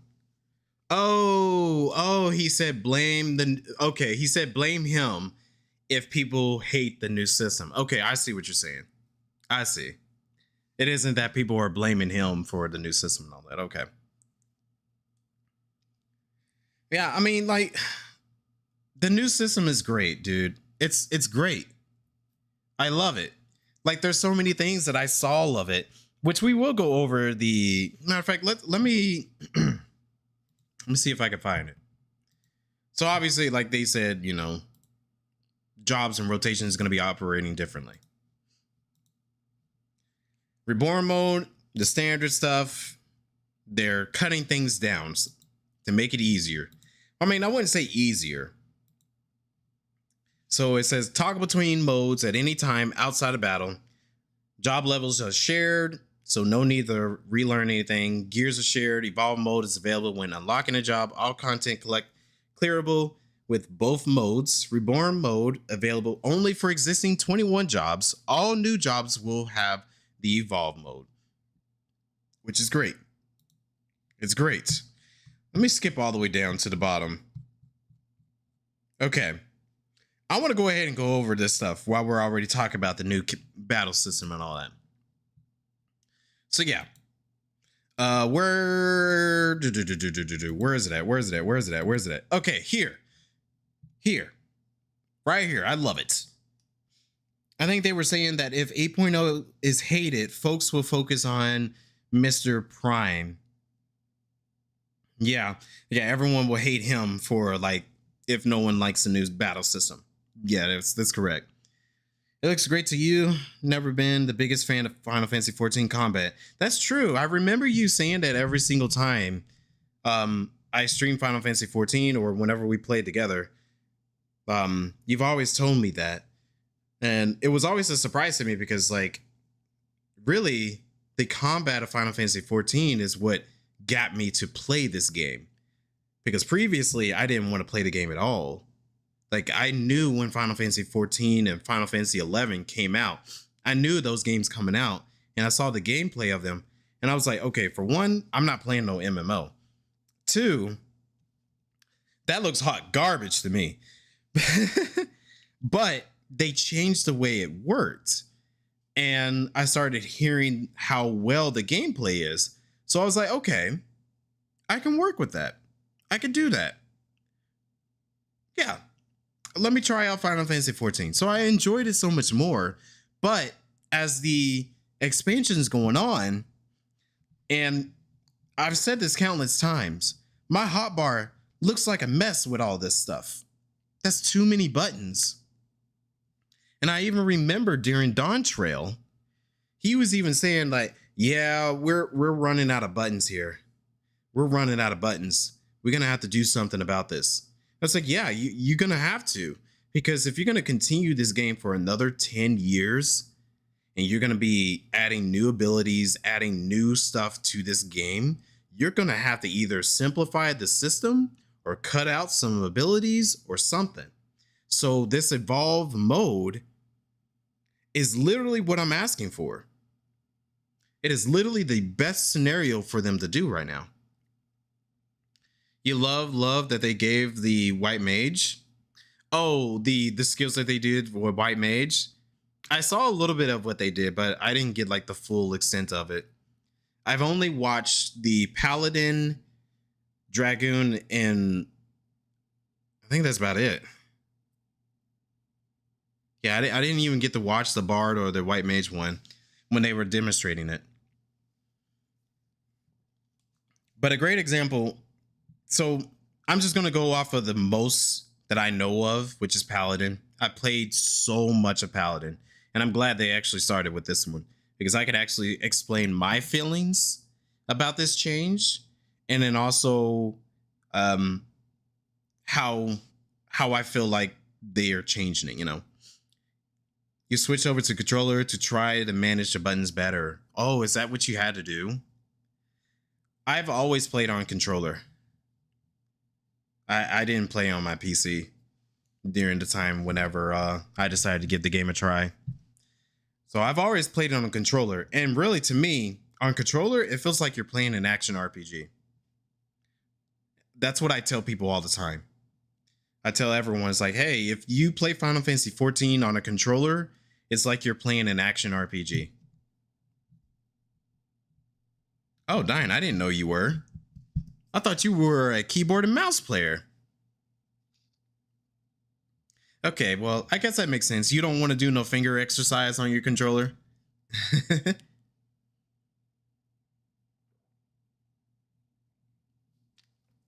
Because honestly, that's what I do. I'll be on a finger exercise on my controller here.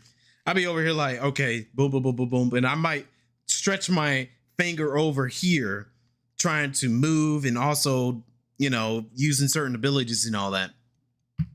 It can be a little much, I would say. It's getting ridiculous on keyboard. Half of your presses were via mouse. But you also move via mouse input. Oh, so that's, oh man. See, I need to ask more people who play keyboard and mouse that.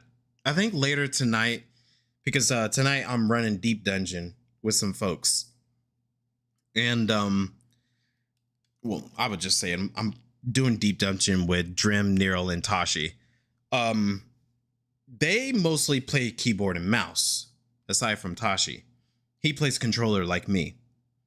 So I want to ask them about the keyboard and mouse stuff too, because I didn't even know that movement can be a little weird because like you also have your actions that you're trying to use too.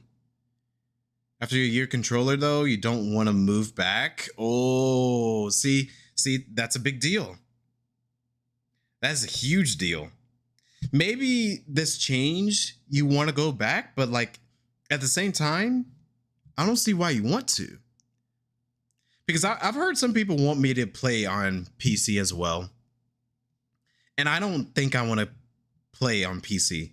I think I'd rather stick to playing it on my PS5. And that's fine with me. I've been playing on my PS5 for years now, and it's been fantastic playing it on there. But playing on controller is a huge difference, and it feels so good. It feels really, really good. Wait, I just realized something. Did they remove? Ain't no way they removed the tank stance thing. I have to look into that a little more. You only use keyboard for chatting? Yeah, that's what I really need to do. Like the rest of you, keyboard for typing and chatting.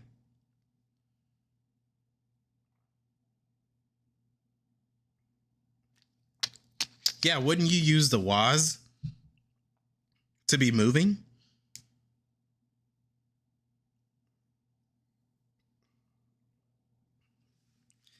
Oh, you play on PC, but you just have a controller connected. I mean, yeah, that's fair.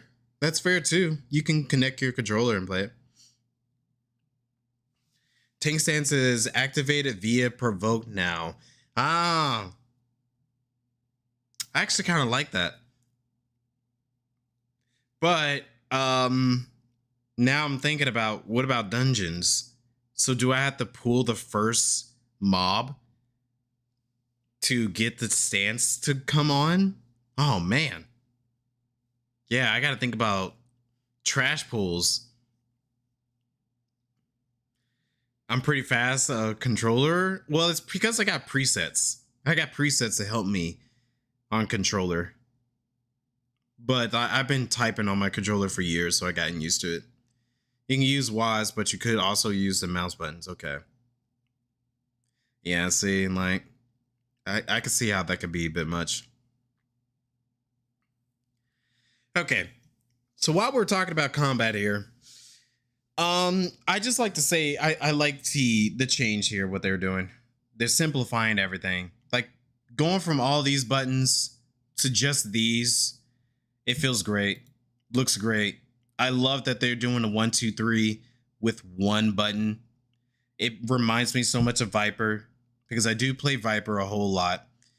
And I really love how the way Viper plays. You know, get rid of some that do the exact same thing. I don't know why they gave us Bulwark back. Honestly, I felt like Bulwark being inside of Sheltron should have stayed there. You know? So I'm glad that they're actually doing that, putting it right back on the Sheltron because it should be right with Sheltron. It should not even be off of there. I hated that they did that, in my honest opinion. Clemency, I actually kind of like what they're doing with it, with Holy Spirit and Clemency, which they're doing with some skills where, like, if they're the same exact thing, I think it's okay for it to be one button. It just depends on what you're targeting. I'm completely okay with that because, you know, like this one, they do the exact same thing. It's just like you're either on an enemy or you're on an ally.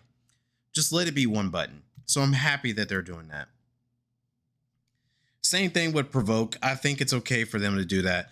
The low blow, I'm very ambivalent about low blow though. Because low blow and also silence, I use that a whole lot during deep dungeons and during regular dungeons too. So, and they only gave us one charge. Like at least provoke, they gave us 2 charges. This, they only gave us 1 charge. So I'm hoping that it recharges very fast. I didn't see how fast it charges though, I will say. A lot of people use provoke as a ranged pull to aggro monsters. Yeah, I usually do that sometimes.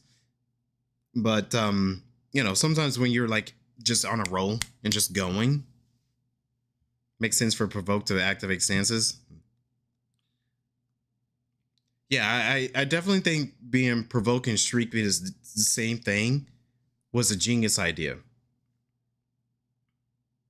A button for gaining aggro and a button for giving aggro. Exactly, yeah. Yeah, I actually do like that.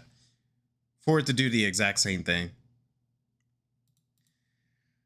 But yeah, I am liking the changes there. the synergy thing is interesting too. They're trying to figure out how they want to do synergy, because every time you do a party like, you get a party comp together. Like a good example, if you have like, your range or your tanks or your healers or your magic DPS, they give you like a synergy charge based off what your party comp is. And the fact that they're kind of changing a little bit that, I think that's pretty good. So I am curious of how that's going to be working a little bit more. I think that that's very, very interesting. More player agency choices, freaking awesome. I agree. Yeah, because I'm very curious to see how we're going to be doing any type of party setup, really. And the fact that 2-minute combos are no longer a thing, like the 2-minute window is gone. Thank goodness, because I was actually kind of getting tired of 2-minute windows. That was one thing that was really bothering me. I was like, please get rid of that. So I am glad that they're getting rid of that. Here's the controversial thing that everyone was talking about. Your main tank and your off tank. Really, like you said, it should be defensive tank and offensive tank. That's what it really should be. Not very many people really calling it that. But I like that you said that. Let's keep it there. Skilled at taking direct damage actions to counter enemy attacks, which we saw that it can do counters now with the tank buster. And I want to see how that works for the other tanks, because right now I play Gunbreaker. That's my main tank. I used to main Paladin a whole lot, but I went to Gunbreaker because I really like the way that Gunbreaker plays. But there was a skill on there that is kind of the same way as Sheltron. So I'm guessing that is probably going to be my counter skill. But then again, we have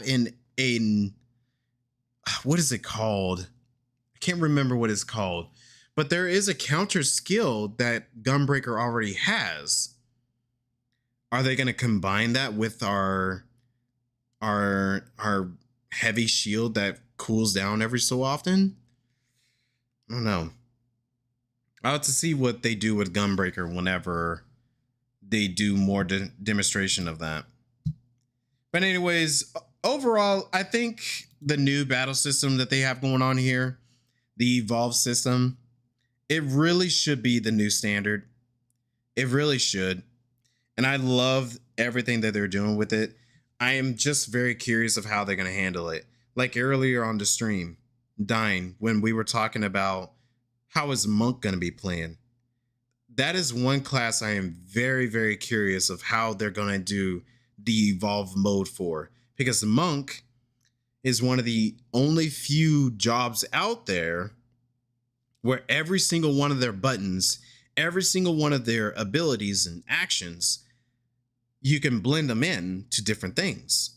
I think Samurai is the other one that I can think of, that they have different skills that you can blend and all that to create a one little combo.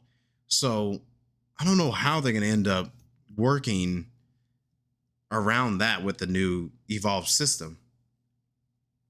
Warriors, your main, you love being a healer. Everyone calls a tank.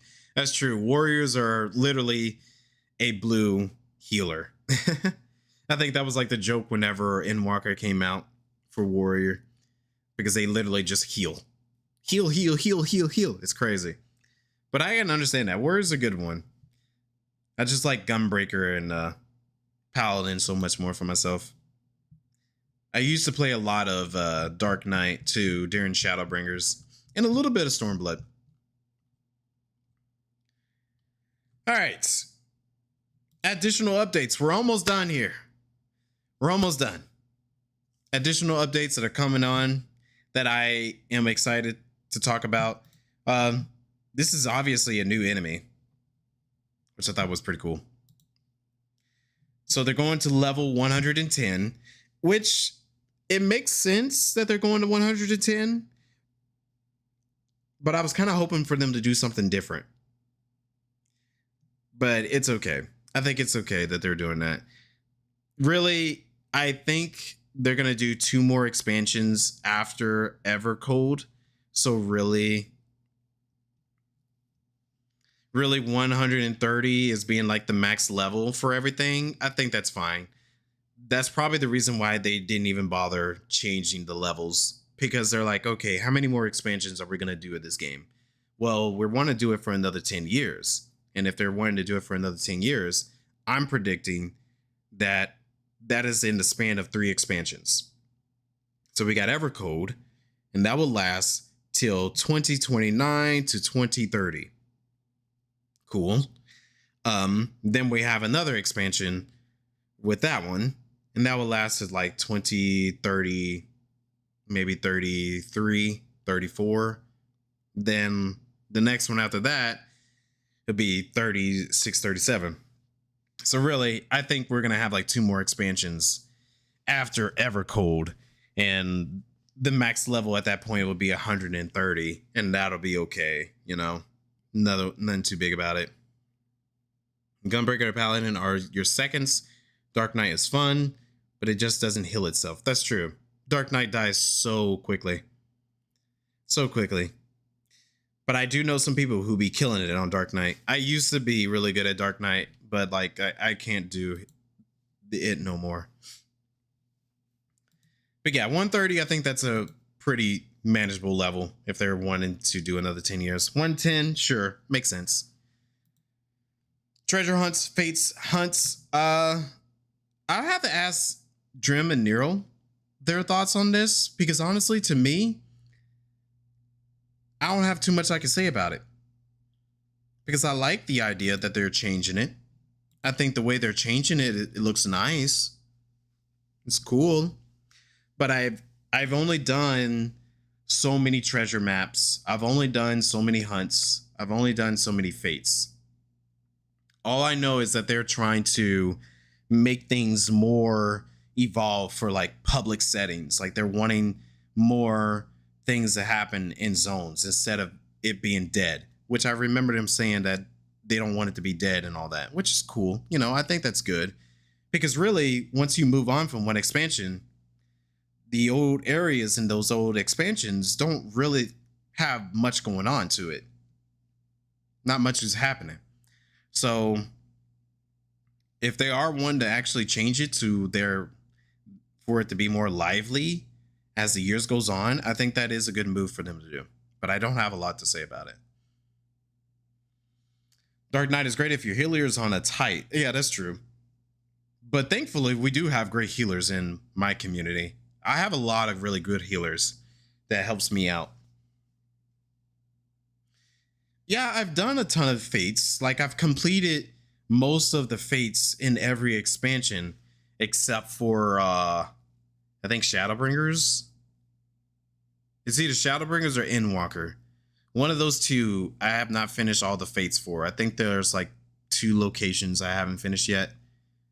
But I've done a fair amount of them. But really, I can't really say too much on it besides like, yeah, it's nice. I've done it, finished it, and moved on. That's all I can say. But in terms of like, you know, content that I would do on a normal base, I don't really do it on a normal base. I don't do fates on a normal base. And maybe that's one of the reasons why they're wanting to change it.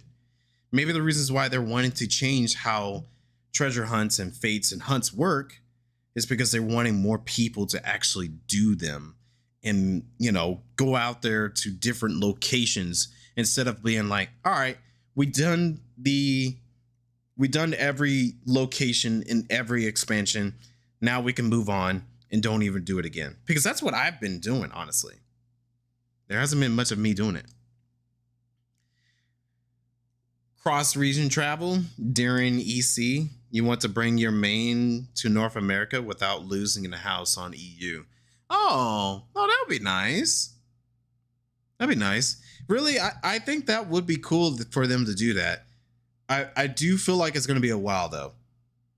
Because it took them a while for them to at least give us cross-world travel to begin with. And it took them a while for them to give us the region, you know, party finder and the region matchmaking. But I do think one day they might be able to do that.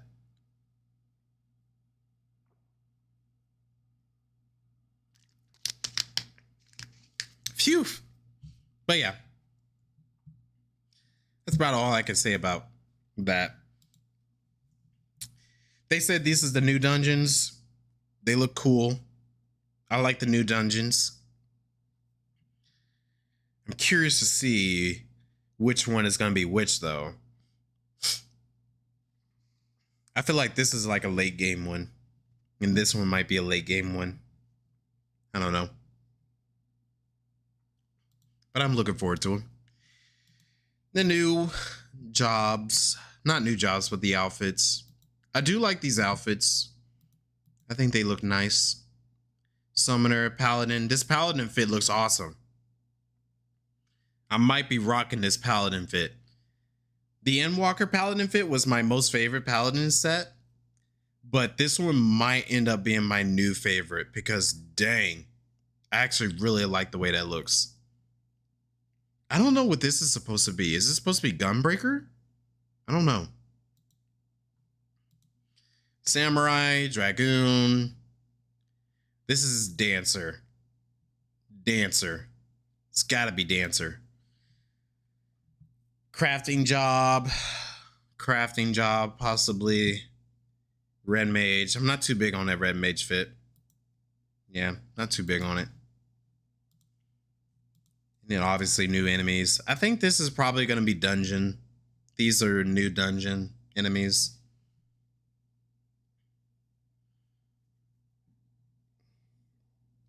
Yeah, the ping is pretty bad. It is bad. Excuse me. Ever since they added that, I've been having so many more snapshots in my game. But, you know, if it allows people to play together and they're going to obviously work out the bugs and fix it and all that, I'm okay with it. Yeah, I think these are dungeon bosses. Those are dungeon bosses right there.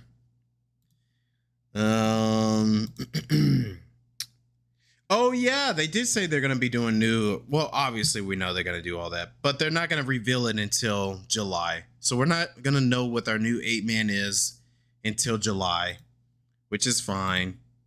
I don't mind that. I do like that they're updating the duty support for people who want to go in as duos. Neil and Drem have been wanting that for a while. The new Alliance raid, though. The new Alliance raid. I gotta show y'all my reaction to the new Alliance raid. It's copyrighted, so I couldn't post it on YouTube, unfortunately. But I can show y'all my reaction to the new Alliance raid. Yeah, I can't wait. I can't wait, dude. Like I heard about it. No, I didn't hear about it. I saw it and I was like, oh, that is such amazing. Like I didn't even expect it. Didn't even expect it at all. Let me see if I can get this up real quick. Let me get this up real quick. Full screen, no. Come over here. Okay, this was my reaction to whenever they announced that they were doing the new Alliance raid. So I was like, okay, what is this new Alliance raid? Actually, there should be a shorter version. Where's the shorter version at? Let me find a shorter version. But Evangelion was, whew. I was like, are you serious? Evangelion? Ain't no way. Actually, let me go to the YouTube version.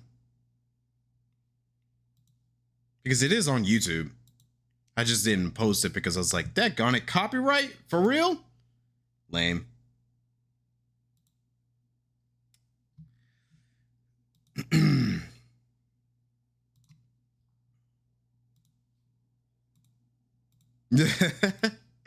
I did say I would love it if they did Kingdom Hearts, but they're not gonna do Kingdom Hearts, you know. I'm a huge Kingdom Hearts fan, by the way.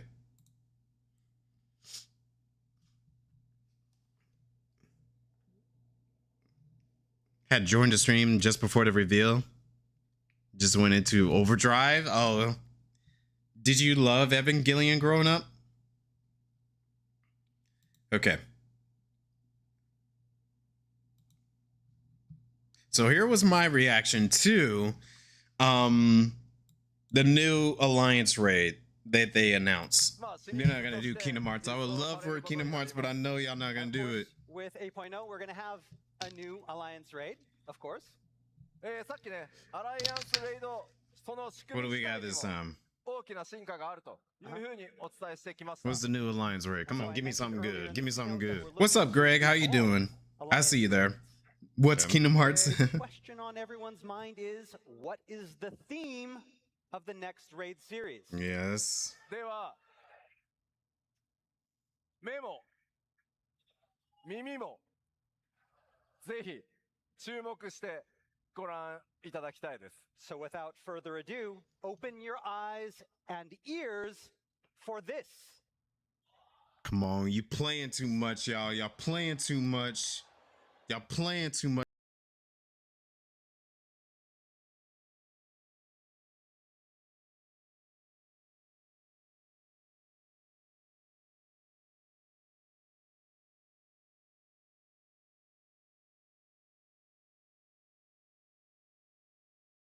Evangelion? No way!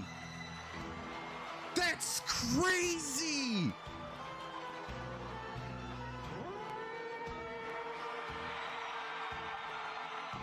Oh man, I wanted Kingdom Hearts so badly, but that's crazy.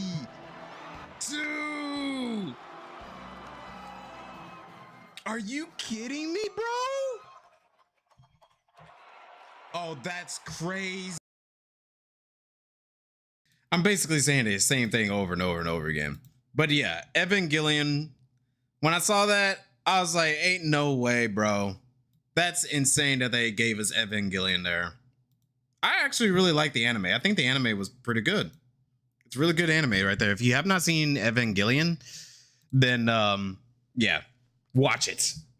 But I'm doing pretty good, Greg. Doing pretty good. I'm actually very, very happy right now because of, you know, we had FanFest yesterday, and it's been very exciting. Eva is the entire reason you learned Japanese. Oh, the imitating song was so much. Yeah, I didn't pick up on the music at first because I don't remember the music of Evangelion, unfortunately. But as soon as I saw the mech, I was like, no way they're actually doing that. And I'm actually genuinely surprised that they're doing an anime for an Alliance raid. And Dine, I remember you saying on Discord that some people are upset because it's not original content. Because I know and I remember hearing back during Endwalker, everyone was like, okay, yeah, Nier was nice, but can we have original content for the Alliance raid? So that's when we got the Mists of the Realm for the Alliance raid. And I actually really like the idea of the Mists of the Realm for the Alliance raid. But I will say here, I am totally fine with crossover raids because we still can get content for each and every, you know, piece of content on the game and all that. I feel like the only reason why they do crossover stuff is because, like, okay, maybe every once in a while they just want to do something fun. It's their game. If Yoshi P wants to do something fun with their game, let them do it. And I think this is fun. They should be able to have certain crossovers or stuff like this being added into the game with no issue, you know? Like, I love this. This is awesome. I'm very, very, very curious as to how they're going to do it, though. Very curious of how they're going to do it. What is the story going to be taking place of? Because Evangelion, it takes place so many different areas. And different time periods too. So I don't know how they're gonna do this. This is gonna be interesting.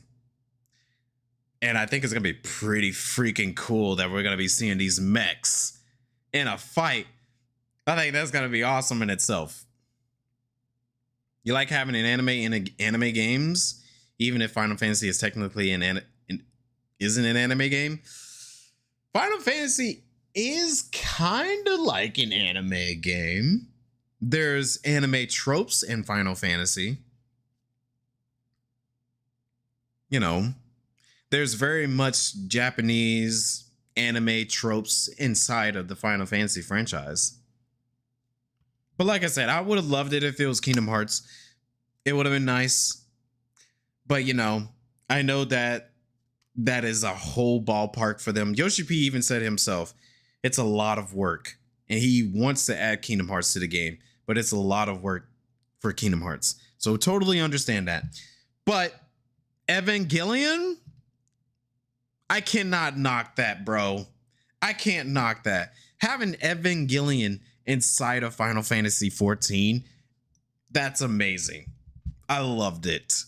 I was so in love with it. Just hope that they have us getting inside of Robot at some point. Ooh, that'd be pretty cool. I don't know how they will do it though. You always thought if Final Fantasy has an anime like? Exactly. Yeah. So like, I don't see how this is off. I don't know. I haven't seen anyone hate this yet. I don't think I've seen anyone hate this yet. But I know there's going to be some people out there. They're going to be like, oh, it should have been an original content for Final Fantasy XIV.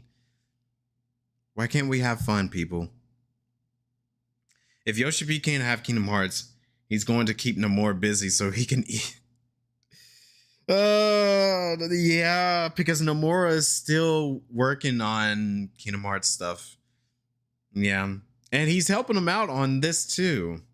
Which I gotta say, Nomura, man, I love you, and I think it's awesome that you are doing so many great things for Final Fantasy and Kingdom Hearts.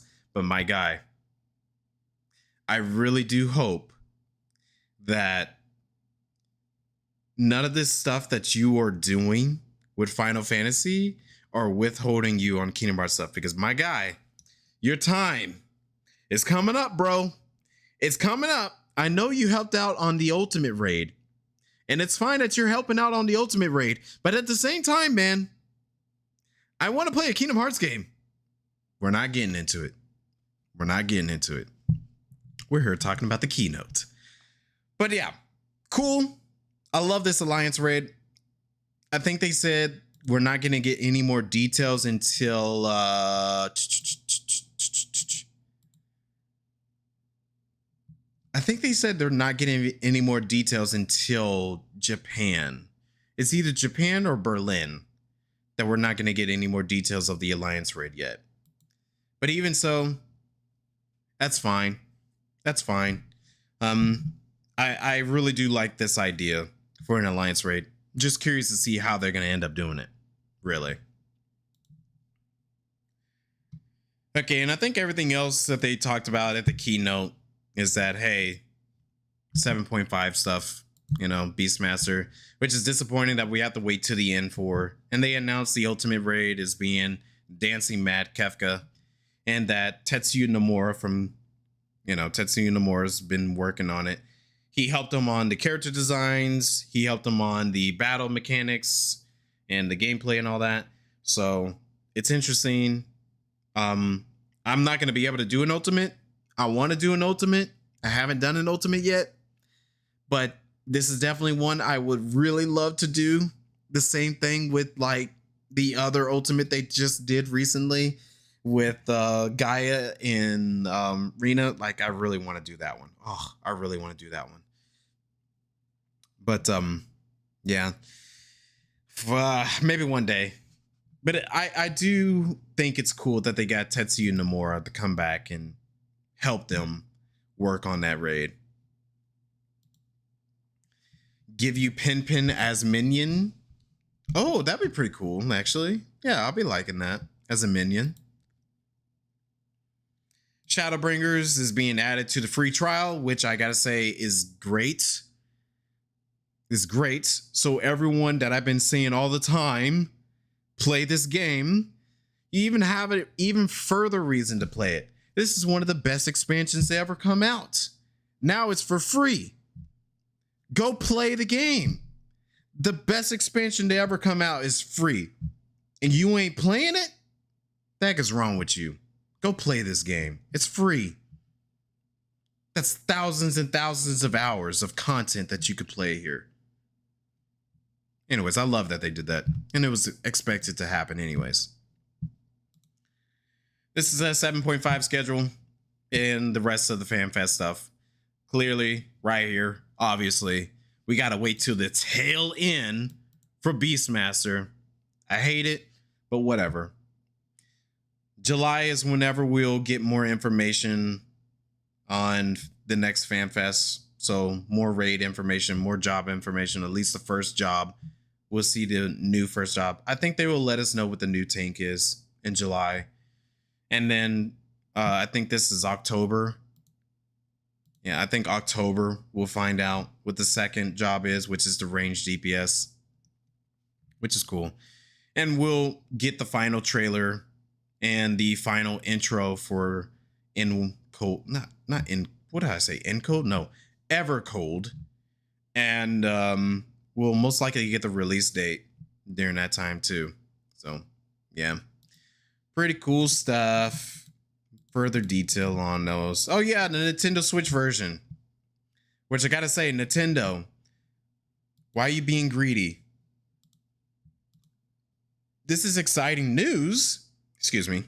This is very, very exciting news. But it's very unfortunate that Nintendo's being greedy. I hate that Nintendo's being greedy. They always ruin everything. Ruin so much. But still, at the same time, I think it's pretty cool that you could play Final Fantasy XIV on the Switch. Very, very nice. And I think that's pretty much about it. I think that's about it. That's all the information from the keynotes. Like I said, I think the most exciting thing for me is the new battle system. The new battle system is what is the most exciting thing for me too. And I would say, obviously, the next expansion. The next expansion is very exciting because, you know, I enjoyed the story. I think the story is very, very exciting to get into. But what about you guys? What is the most exciting thing to you? What are you looking forward to? I mean, the new Alliance raid is really cool too, I will say. I think that's probably the third thing. Yeah, the third thing. But yeah. Can't wait till they add Endwalker to the free trial. Yes. See, when they add Endwalker to the free trial, you literally have an entire Final Fantasy game for free. From start to finish. When they add Endwalker, you literally have thousands and thousands of hours of a Final Fantasy game for free there, which is going to be nuts. So it's confirmed going to be a tank and range DPS. That's correct, Greg. We're getting a dual shank. We are getting a dual shield tank. And I am guessing it's going to either be Puppet Master, Blitzball player. I will love it for a whip class, but I don't think a whip class is going to be happening. But I definitely think a Puppet Master is going to be the range DPS. Sub it on YouTube. You have a very enjoyable time. Oh, thank you. I appreciate that. I enjoyed you for coming around and hanging out. Now, I'm not like a professional at these things. I'm not a professional.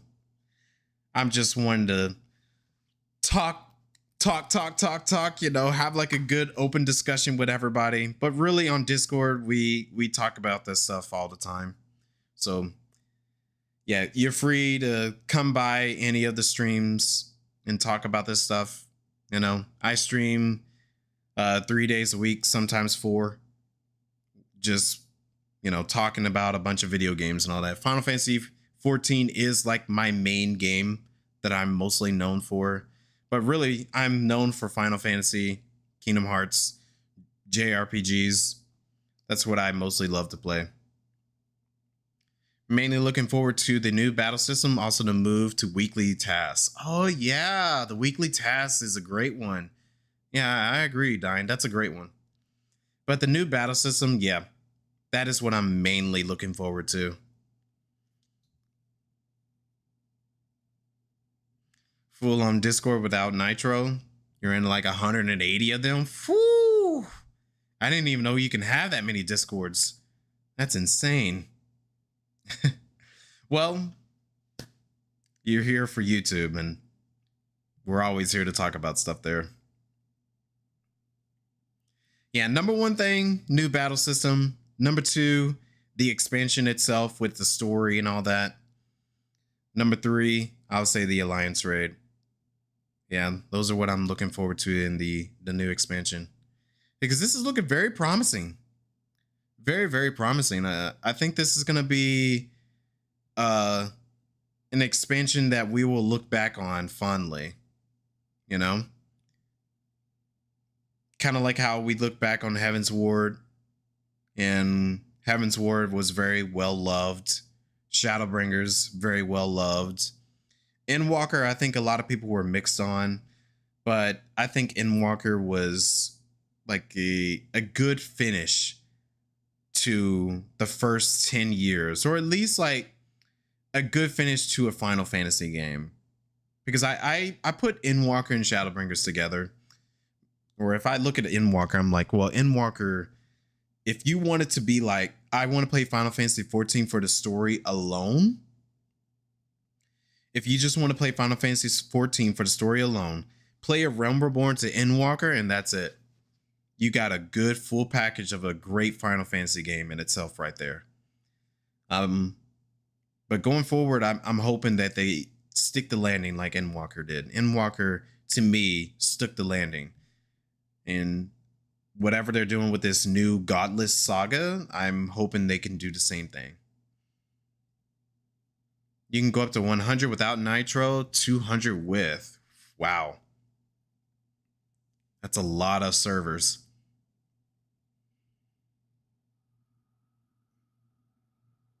Oh, really? Okay, that's new to know. That's really good to know. Endwalker was your favorite, but it was also your first patch cycle experience. Oh. You started really playing the game after the final patch of Shadowbringers. Oh, that's cool. Well, welcome aboard. For me, I think Endwalker is my favorite too.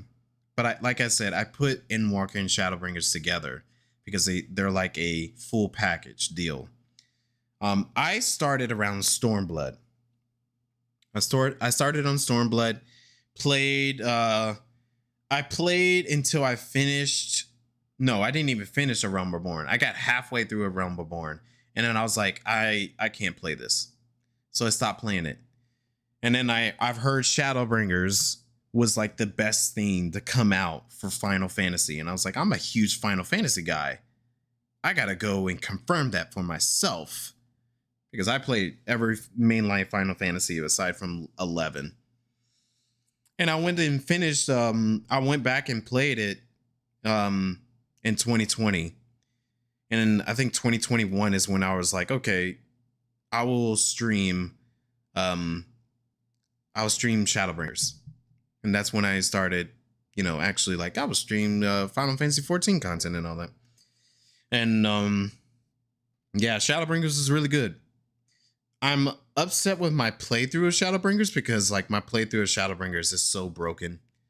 It's so broken. It's still watchable, but like I didn't know how to do a playthrough of a game with a stream at that time. So I was like, oh, this is a little rough. So I tried to do the best that I could at that time. But still, like Shadowbringers, I think it was a good expansion. It really did put me into the game so much more. And now Final Fantasy XIV is like one of my favorite games ever made. I think Shadowbringers and Endwalker really solidified my whole opinion about this game.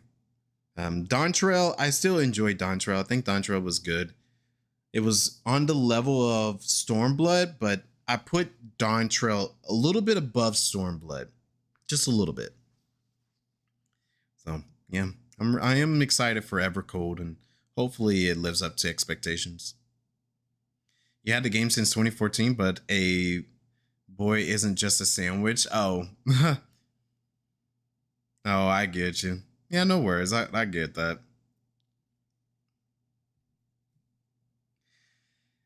Alrighty, folks. I think I'm going to be cutting it close because I got to go get dinner and then get ready for the deep dungeon that I'm going to be doing with some folks. So yeah, that's my whole discussion on everything that came out of this keynote.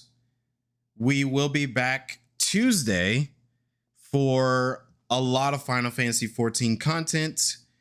So we're going to start out the new patch of 7.5. I'm going to be doing the Alliance raid. So if anybody wants to join me on doing the Alliance raid on Tuesday, you're free to do so. And then Thursday is going to be like other content. We're going to be doing other content, just any fun stuff. I think Wednesday I'm going to be doing the new Unreal. So yeah, Wednesday will be the new Unreal. Thursday, yeah, I'm just going to be checking out other content. Then Friday, I'm saving the MSQ for Friday because I don't want to spoil the MSQ for anybody. I want everyone to be able to do the MSQ before me. And then by the time Friday comes, then you are free to watch me do my playthrough of 7.5's MSQ. So that's the current plan for next week in terms of Final Fantasy XIV good stuff. I will put out the full plan on Discord, and I will try to put the plan on YouTube as well for some people to see that. So look forward to me putting out that schedule sometime this weekend. I don't know if I'm going to be able to break this down. I might try to find the time to break down the entire stream here for YouTube, but for like anybody who wants to, you know, see my thoughts and all that, the VOD is right there on YouTube. So if you want to go back and see what earlier stuff I had to say, you can definitely do that. Excuse me. My apologies, because like I've been talking straight for almost 3 hours, man. Whew, it could be a lot. You have a fun time in the deep dungeon? Oh, thank you. Thank you. Hope you have yourself a great weekend. Tuesday is a full day for you. 7.5 and a new D4 season. Okay. No worries. I totally get you. Maybe you'll be caught up. Yeah, Don, you're still working your way through all the patches. That's right. You too. Thank you. Hope you have yourself a great weekend as well. Yeah, thanks everybody. Let me see if there's anybody I could potentially raid. I don't know if there's any of my friends that are currently still playing right now, or I can possibly raid.